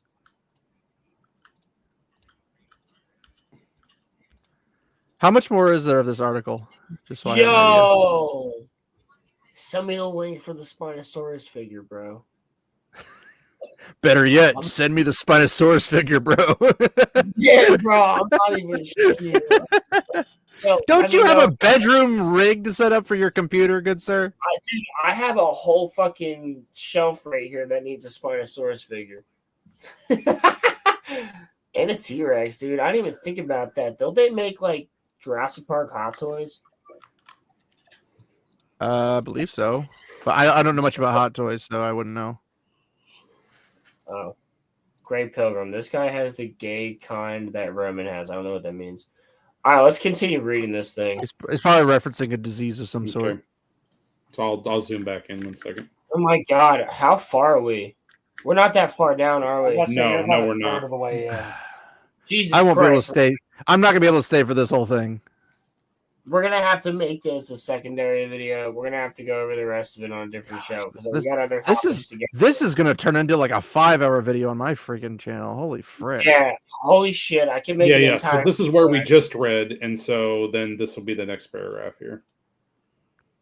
But how much is left of the whole article? Like, where's the actual Well, it's comments? right here. Dude, look at the right. Here. Look at it. We're Here. like a Just- fucking quarter in. That's So insane. this is So the dude wrote a book to explain he's retarded. Okay. Jesus what Christ! the fuck? Holy shit! Guys, we can't. We just The made it 40. conclusion. It's You just want to skip 10:30. to the 3 fucking paragraph conclusion? I really want to just like write in the comments. Too long, didn't read, but here's what I gathered. You're retarded. Just like keeping it real. Oh my Professor Too god. long. at Texas Read about- State University Jesus of Christ. Dread. Judge Dredd. No, we're gonna go over this for the next fucking couple of weeks. Postmodern oh my god, I hate postmodernism. That's so fucking retarded. I That's actually true. I might just do a stream on Wednesday night before Thanksgiving, and then yeah, I might just do a stream on Wednesday and go over the rest of this. What part were we on? The retarded part. Which I know one? that narrowed it down for you, but just trying to be helpful. No, was it Right Wing Hobbits? Was that it? No, yeah, no. We just give it a second. We were on orcs. Which yeah, one? this was the section. The orc query. Can you possibly? I'll screenshot that, so I'll get it. Yeah, you're good. Yeah, this section, Holy but then fuck. and then let me know when you're ready for the next one, and I'll show you which paragraph. Okay. Yeah. All right, you're right. Okay, so the paragraph we were on was this one. We were just about to get into orc appearance. All right, bet. All right, let's get on to something else. Yeah, because this, like, I fucking hate this person wrote this way again to make money and deliberately waste people's time. That's It all feels this written is. by AI, honestly. Yes, that's what I'm It saying. does. It feels Because no one's gonna overblow it this hard, and this person is probably a blowhard that probably wouldn't have enough lung capacity to write this thing. That's actually not a bad idea. Could somebody do that? Grok just says it's retarded. I don't have Grok. I have not the Grok, Jamie for but- that. So you one of you two people that pay for it. I need a link though. It's already in group chat. Oh, it is in group chat. 1 second. Yeah, it is. Oh No, private I chat? think I sent it to you. Yeah, you sent it to him directly. It's not in private chat. It would be Oh, in the my Middle Earth section on the Discord. But then I have to go Yes, find it. that's Oh, true. okay. I found it. Plus, Let me it should be answer right that. there. Almost nobody posts in the Middle Earth section. I wrote "Smells Like a Video." Thank you, good sir. That's true. The fact check true. You fucking sound crazy, dude.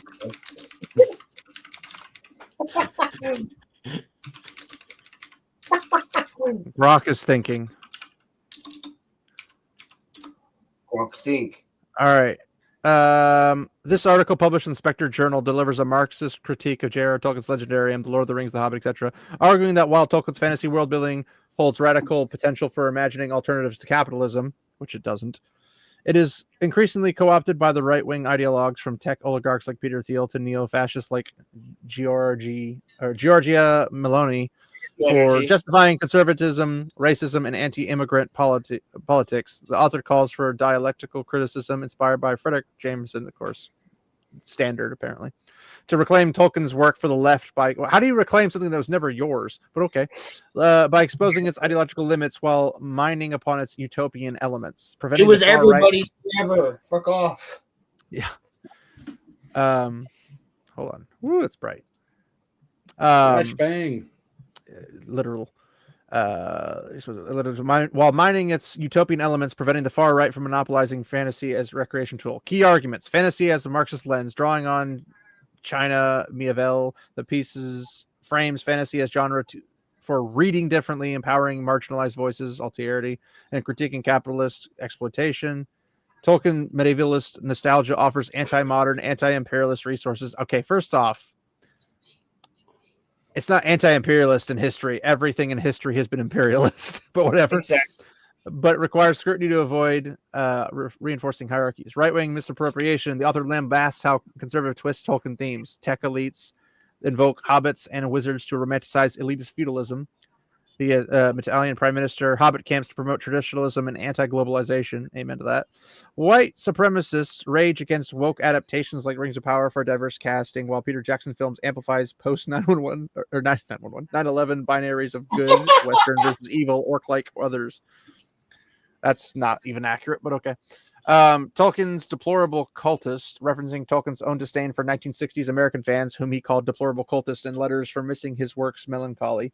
The article extends this to modern enthusiasts who ignore its ambiguities. Evidence from Tolkien's works: racial and hierarchical elements. Orcs are depicted with racist stereotypes as dehumanized beasts tied to industrialism and technology, e.g., inventing crossbows and bombs, or metaphorically representing factory workers and motorcyclists in Tolkien's letters. Middle Earth's races, elves, men, then dwarves, enforce a conservative hierarchy. The ambiguities in evil and power. Tolkien rejected absolute evil, tracing Sauron's fall to a prideful corruption from good intentions. The One Ring corrupts even heroes, symbolizing how power, including well-meant, leads to tyranny. History is a long defeat towards prosaic change, echoing historical materialism. Anti-capitalist strains. Orcishness critiques capitalism's dehumanizing machines with calls for worlds free of big bosses and exploitation. Conclusions. Tolkien wasn't a Marxist. His conservatism and nostalgia limit his vision, but his work foreshadows critiques of domination. The left must dialectically engage it, dismantle its racisms and class biases while amplifying its anti-exploitative imagination to counter visions of corporate feudalism. By doing so, fantasy can fuel radical alternatives rather than reactionary nostalgia. The piece urges not abandoning Tolkien to the right, but transforming his cultists into something liberatory. I'm going to ask it something even crazier, so say what you want to say for that for now. Dude, I just feel bad for Grok having to read that entire thing. I feel like I wish I could read it as fast as Grok did so I could get the frick out of it, but yeah. Just get the Elon Musk brain chip and have Grok installed on it.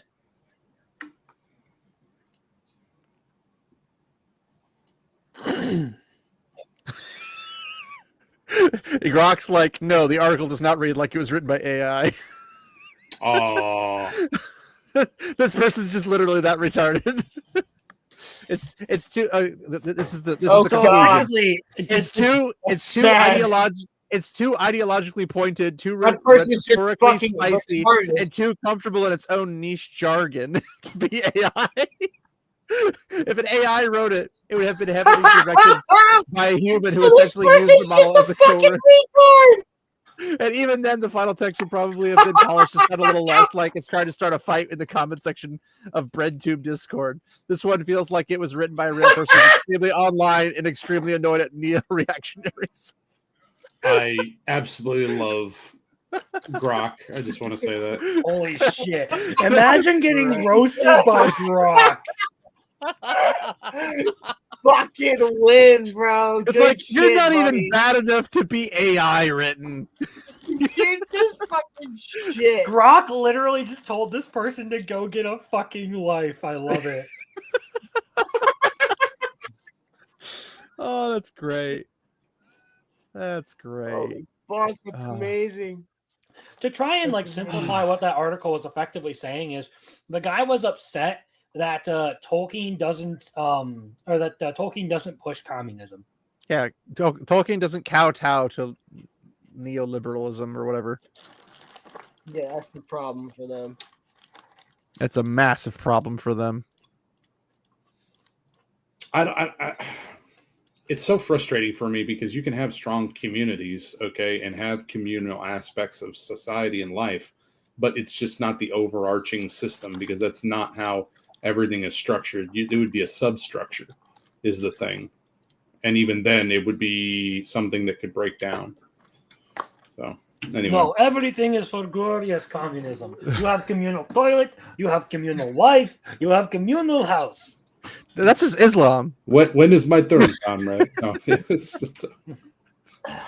You said, well, your punishment, comrade, for cutting in line is to go to the communal cuck shed.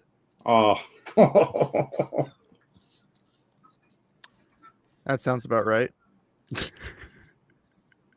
Two towers, yeah. Oh, man. Not the Twin Towers, it's the Two Towers. It's not the Twin Towers, it's the Two Towers. Lord of the Rings is fine. Actually. Master, turn on the orb. Another dragon has struck the spire. Another fell beast has crashed into the tower. Another eagle. The eagles are coming. An eagle has hit the second tower. Struck by lightning! Struck by lightning! Man, those Eagles must have ate some damn Pilgrim. Taco Bell or something, bro, because they had some volatile fuel on them that did some damage, bud. Let me tell you. Pilgrim, the movies were already being in the process of being made well before Eagle 2001. shit can melt steel beams, all right? Confirmed. I thought that'd be fell beast saliva. Yeah, right. All right, well, Oh, man. I do have one more topic at least. Is it a quick one or should I dip out? It's a fairly quick one. That's what she said. You played Halo at all? Wham bam, thank you, man. No, I didn't do a whole video on that or anything. Yeah. It's good to know. Well, Halo Infinite is fucking dead. Well, I could have told you that. It's not even real Halo. You know the no, news? Halo The sky has officially been found to be blue. Well, actually, it's cloudy right now, so there's no blue skies. So you're wrong. Technically, it's not blue. It's all No. other colors except blue. What's Shut happening the is fuck up, you basically- ingloriously fucking I'm honestly slur that I'm not going to say this time on stream. I am This sober time, but enough. there's always next I time. can explain you. Never mind. Don't do it. Okay. Don't do it. Don't do it. It's like calling you gay So, because I never see I'm you fuck honestly- a man. Like, what the fuck All kind right, of logic is that's that? definitely a clickbait title right there. Since somebody mentioned the towers, here you go.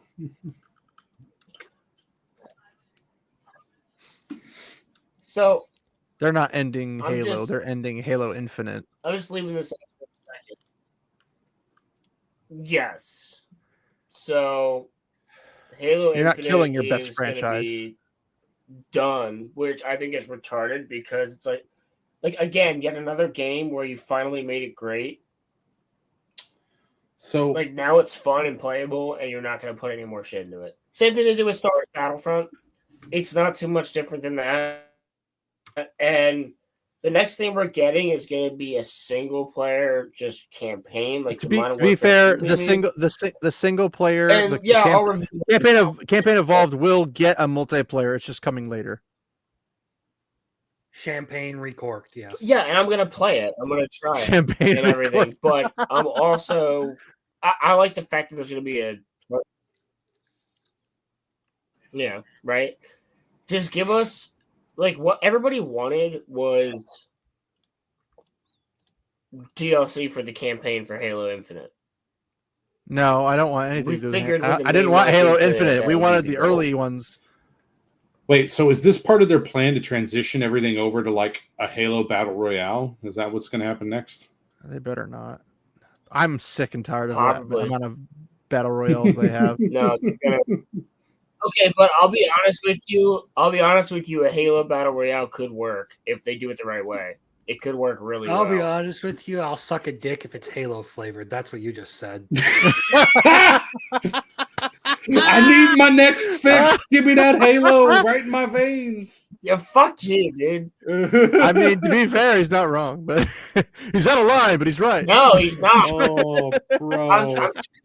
It's the same thing as I have to review every Star Wars product. Oh, Gotta dude, fucking you do just it. got roasted. Holy. Yeah, Halo's my favorite game series. You'll suck a dick if it's Monster Hunter flavored, and Monster Hunter Wilds ain't good. What the fuck you mean? I said Monster Hunter Wilds was a Same shit. letdown. I stopped playing that months Still ago. played What the it. fuck He are you did. talking about? no Yes, Minecraft. and I If said it's a Halo Minecraft Infinite. I flavored said Halo one. Infinite was a letdown. Minecraft's fun, but it's not I that haven't fun. played Halo. I haven't played Halo Infinite in a year. It's okay, Rolo. It happens I to kn- the best of us because my favorite's Mass Effect, so it's all good, buddy. You know. He played Andromeda. He's the Yeah. biggest slut of Yeah, I us all. fucking did. It's no. It gets worse. It's worse than just playing Andromeda. I put over 40 hours in the game, and then they lost my save file as I was going on a completionist run, and I was like, well, I'm not doing that again, and I stopped, and I have never gone back. Fake fan.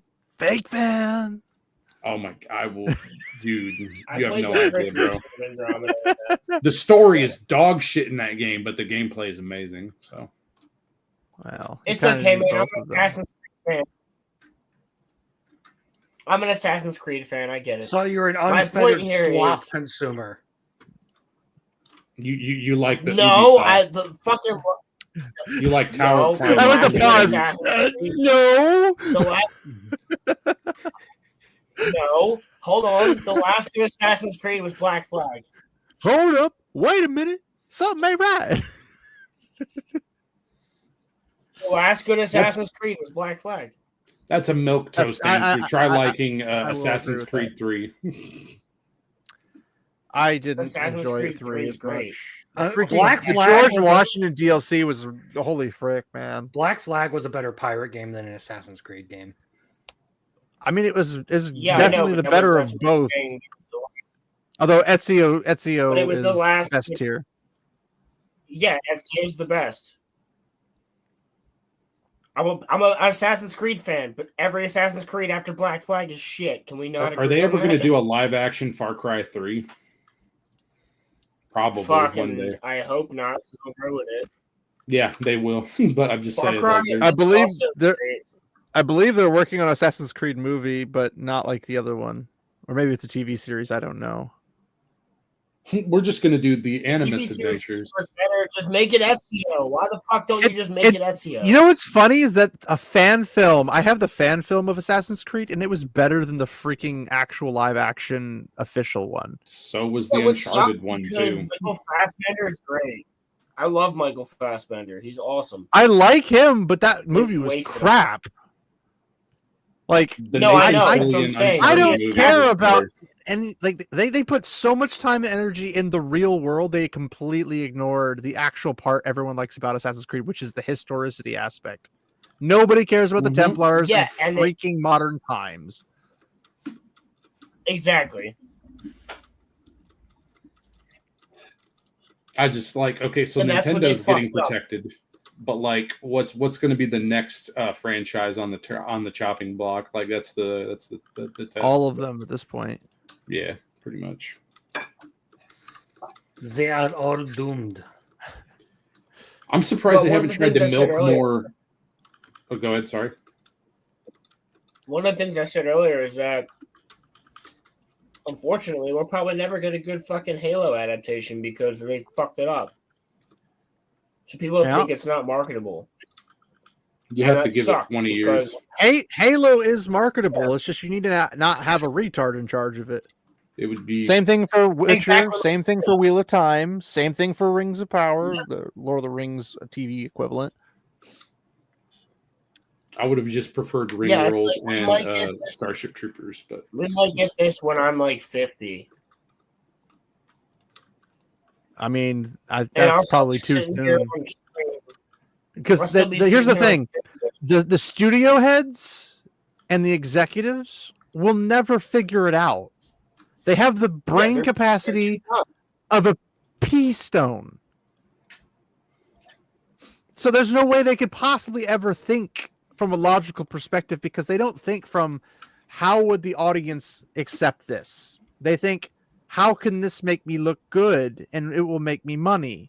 And both of those are the wrong way to do it. It's like when you make video games to appeal to an audience that's not gamers, it always fails. It always flops because it does horrible. Like freaking Call of Duty 7, Black Ops 7 right now is doing terrible. It's god awful, right? But then when you make games like Expedition 33 for gamers, it goes bonkers. Or better yet, Mega Bonk goes bonkers. Like they're making the game for gamers. They're not making Or it for Battlefield I- 6. Battlefield 6 is just Battlefield they- 6 also goes. I would say they recovered from all the slop they've been doing, but I don't know if it's quite there yet. Well, but that's we'll what I'm see. saying. No, agreed. you're correct. And here's the point. I Here's the thing. disagree. Also, what's the Nobody Rolando? cares about But your here's opinion, the thing. Rolando. Oh, when did fucking Rolando So- get here? Dude, yeah, man, Literally I was just- looking he just down. came in. Holy shit. Hola. He Whoa, just were you performing a Hola, cock star. inspection on yourself or something? Want one? So, question. Yo, When it comes to Battlefield 6, I just beat the campaign. is it always they knew online? They had a banger on their hands because that campaign, in my opinion, no, I don't think so. Because I heard it was always online, like Call of Duty's But the campaign. Call of Duty's, yeah. But the campaign No, itself It is. that I Battlefield played, 6 is- Oh, I don't know. Battlefield 6. Yeah, I don't know. But I played it. Fucking phenomenal. It was really fun. It was really good. Like the story was okay, but it's like they're clearly setting up for a Battlefield 7. Like they knew they had a banger on their hands. And and they did. Like there's a lot of really fun missions in that game. I just want a enjoyed it battle. quite I want a lot. I've been Battlefield. playing- I want a Battlefield game based in World War II. That's all I want. But I want it to be a good Battlefield. I don't want it to be a trash. I was about to say. Battlefield Venezuela. We're taking on the narcos. Oh, put one in the future. Battlefield The next Civil War. 1886. Wait, isn't that this one that? Well, dude, I mean, people don't remember, but like Battlefield 3, No, like this that was one, literally like, the Tehran, okay. like we invaded So- Iran during that one. So,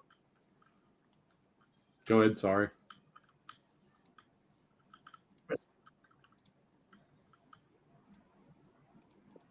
Let's do a Dude, just Battlefield froze. medieval version.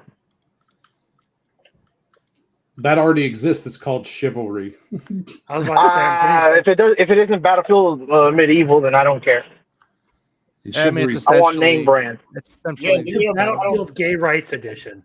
Rolando Yes. got one. Wait, no. too late. Battlefield fucking Jim Battlefield. Crow coming October. Coming, you say? God damn. No. That's a number one buy for me, Jim Crow.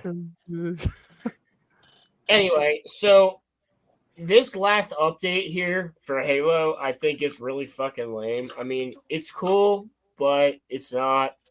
If you're a Halo fan, you know that you just now have a game that is actually functional. They finally added back the shit we wanted them to have in the game in the first place. If you remember, Like when the game first LGBTQ came out, it skins? was total bullshit. It couldn't run it. Well, that was something in there, yes. But also the fact that they didn't have certain vehicles, they didn't have certain weapons, there wasn't certain game modes, a lot of maps, things like that. And then the game is finally to where it should be, and they announced that this is the final update. The final update's on cosmetics. So there's a lot more content that you guys can unlock forever. However, this is over, so we're getting the next Halo game, which is obviously Combat Evolved. Or not Combat Evolved, it's Campaign Campaign Evolved. Evolved. I'd still say that's a Yeah. dumb name to call it. It's so stupid. Well, They that's could've not just the called it- multiplayer either, though. That's the thing. It's just Yeah, a well, campaign. but the Fuck, multiplayer's lower supposed to come price. later. I don't know why they're not rolling out the multiplayer at the same time. That's so stupid. More money to separate monetize. I was going to They're say, that's the retarded. dumbest decision. Well, I don't know if They they're going to can't sell fucking it. They do didn't it. say Yeah, they that's were the going to dumbest- sell it. They made it sound like it's going to be an update, and they're just going to later just randomly update it, and it's like, oh, now it has multiplayer. They don't have Yeah, the fucking no, it talent don't- to like redo everything Yeah. to make it.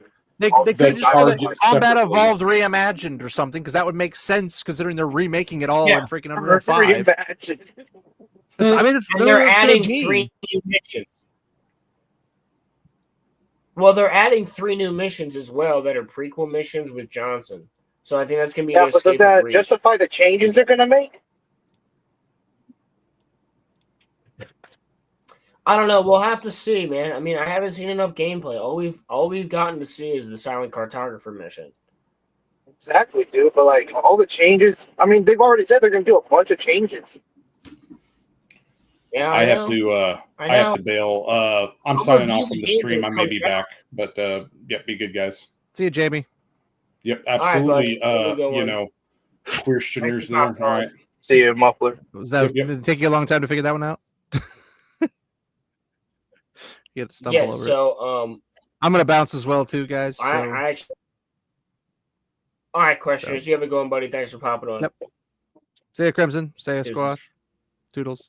See ya. Little Pip. Yeah, so when it comes to this game, I'm just like, first of all, this feels like a Battlefront situation for me, where it's just we finally got the game to where it needed to be at launch years later, and now you're just gonna shut it down. It's just exactly how that feels.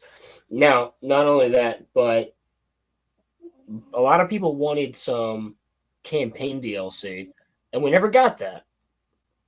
So that's another thing, because they were Yes, 'cause they gave up on talking it. about campaign DLC. Yeah. So now they're gonna make this new one, and then are they gonna make a 7? Like I don't know, dude. It's just Aren't they gonna reboot it, or are they just gonna do a continuation? no. I think they're gonna do both. Like, where's the Halo 3 remaster that everybody fucking wants? Dude, but do you really trust this company to fucking do it well at all? If they do it the exact same way they did the Halo 2 one, then yes. Yeah, but that was what, years ago? How many years have passed? That was 2014. It came out Yeah, in 2014, a so we're decade. talking what, 2012? Yeah. 11 years. Well, People have yeah. changed, man, and No, I don't trust, people that probably did that probably I don't trust gone. anybody. Yeah. Halo's like, they just refuse to do it correctly. I don't understand it. After Bungie got rid of it, man, they just refuse to do Halo correctly. I don't get it. Their talent, they don't have it anymore, dude. They don't have people in there that are passionate about the fucking series. Seems like it. Well, yeah, after Joe Staten left, there was just nothing there. It just didn't matter, to be honest with you. Yep.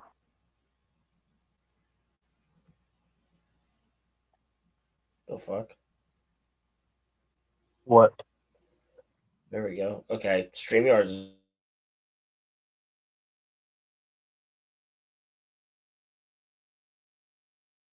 Silence yourself. Hello. no, StreamYard just like took a total shit. There we go. There we go. Well, I mean, dude, that fucking Tolkien article, that was a fucking doozy. Jesus Christ. How bad was it? Oh, Ben, we only made it like a third of the way through.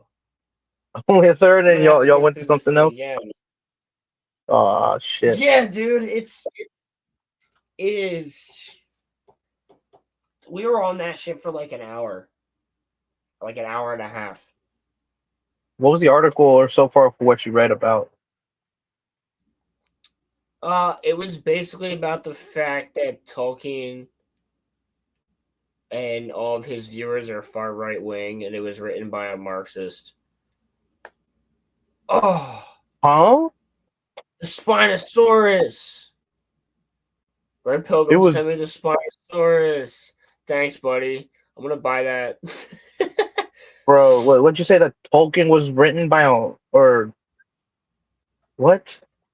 No. Yeah, no. I'm Tolkien's fans were far right. and who really cares? No, they're all far right, and that a lot of Tolkien's writings are far right, and the person that was writing it was a Marxist. Oh, the person who was writing the article. I got confused on that part. Okay. Yes. I don't know, bro. If you would have asked him, I think he would have known what far right was. Yeah, he probably would. I would assume. Yeah, he would. If he was still alive, he would, even at 100 over something years old, he would probably still smack that person who made the article just for really not knowing anything. Well, like, No, I know what far right is. Well, I mean, I'm just gonna try to keep the show going for a little bit because I've got nothing to do for right now, so if anybody wants Well, to talk about it, wise, I'm about to you try do- to go into. I'm about to try to go into a Bucky's to get some food, so I'm gonna oh fuck mute yeah, it for bro! a All bit. right. I'm gonna mute my shit for a bit. So. All right, bet. Well, then in that case, I'm probably gonna wrap up the show in a second if Muffler or Crimson's not here. I Kind of want to wait and see if he comes back. I know he's muted currently. He's Yep. probably dying somewhere. Hopefully not. I'm gonna go ahead and. Yeah, you're good. You're good. But chat. I mean, it's been fun. We've got to everything tonight. All the Star Wars shit. I mean, I saw some stupid stuff with Disney Star Wars as well, but I didn't want to talk about it. Obviously, I don't want to talk about fucking Wicked. I'm not going to see that. We do have Monday Night Mayhem coming up this Monday, which Roman will be on. That should be somewhere around 8 o'clock, I think, Eastern Standard Time on Monday. So that one should be fun. It was originally Egypt, but now the Epstein files are a thing. I'm sure he's going to want to talk about that and other things like that. So we're going to definitely be doing that. Then I have, what, shit. We got Fictionology, which we got to figure out. For I Sword leave Art for, well, to be fair, a decent amount of time, and everyone's gone. Fuck. No. Yeah. They left. Are you still down? I'm just letting everybody know what the schedule is. Because we got Fictionology sometime next week. We don't know what it is. It really depends. If like we don't have any more topics, then just close it out. But Well, do you have any topics? nope, not off the top of my head. We've kind of covered everything. All right. I'm probably going to close it out then. All right. So you guys heard the other stuff I had to say about Monday Night Mayhem. So for Fictionology, Crimson and I are kind of figuring out what day is going to work for next week currently. It should just be Wednesday. I would think we could probably do the night before Thanksgiving. I don't see why that would be a problem. Yeah, I don't see why it would be a problem either. That would be Wednesday. All right, as long as nobody else has anything to do, then yeah, I'm good to go, and that'll be SAO. And then, dude, that's gonna be fun. And then that Friday, I will be streaming, so I'll be talking about some stuff, and then my birthday's that next Monday, so I'm off there. But the next big RoloRome cast I guess I would have would be December 19th, which will be my Avatar review.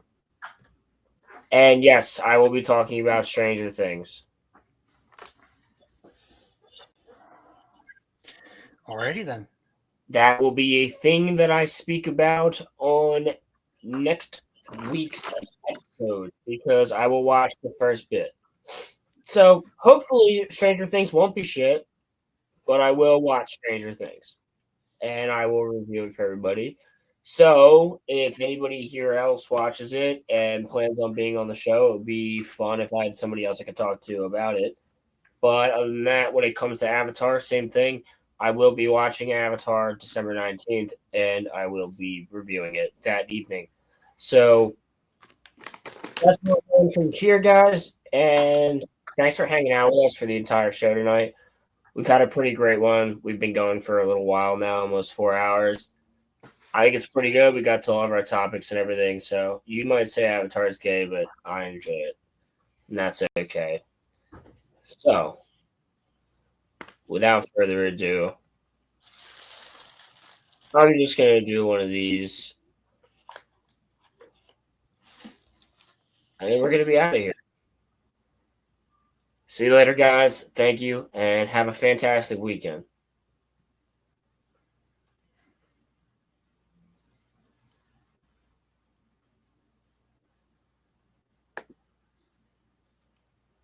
Are you getting a golden shower? I hope so. What is wrong with you? As long as she's got.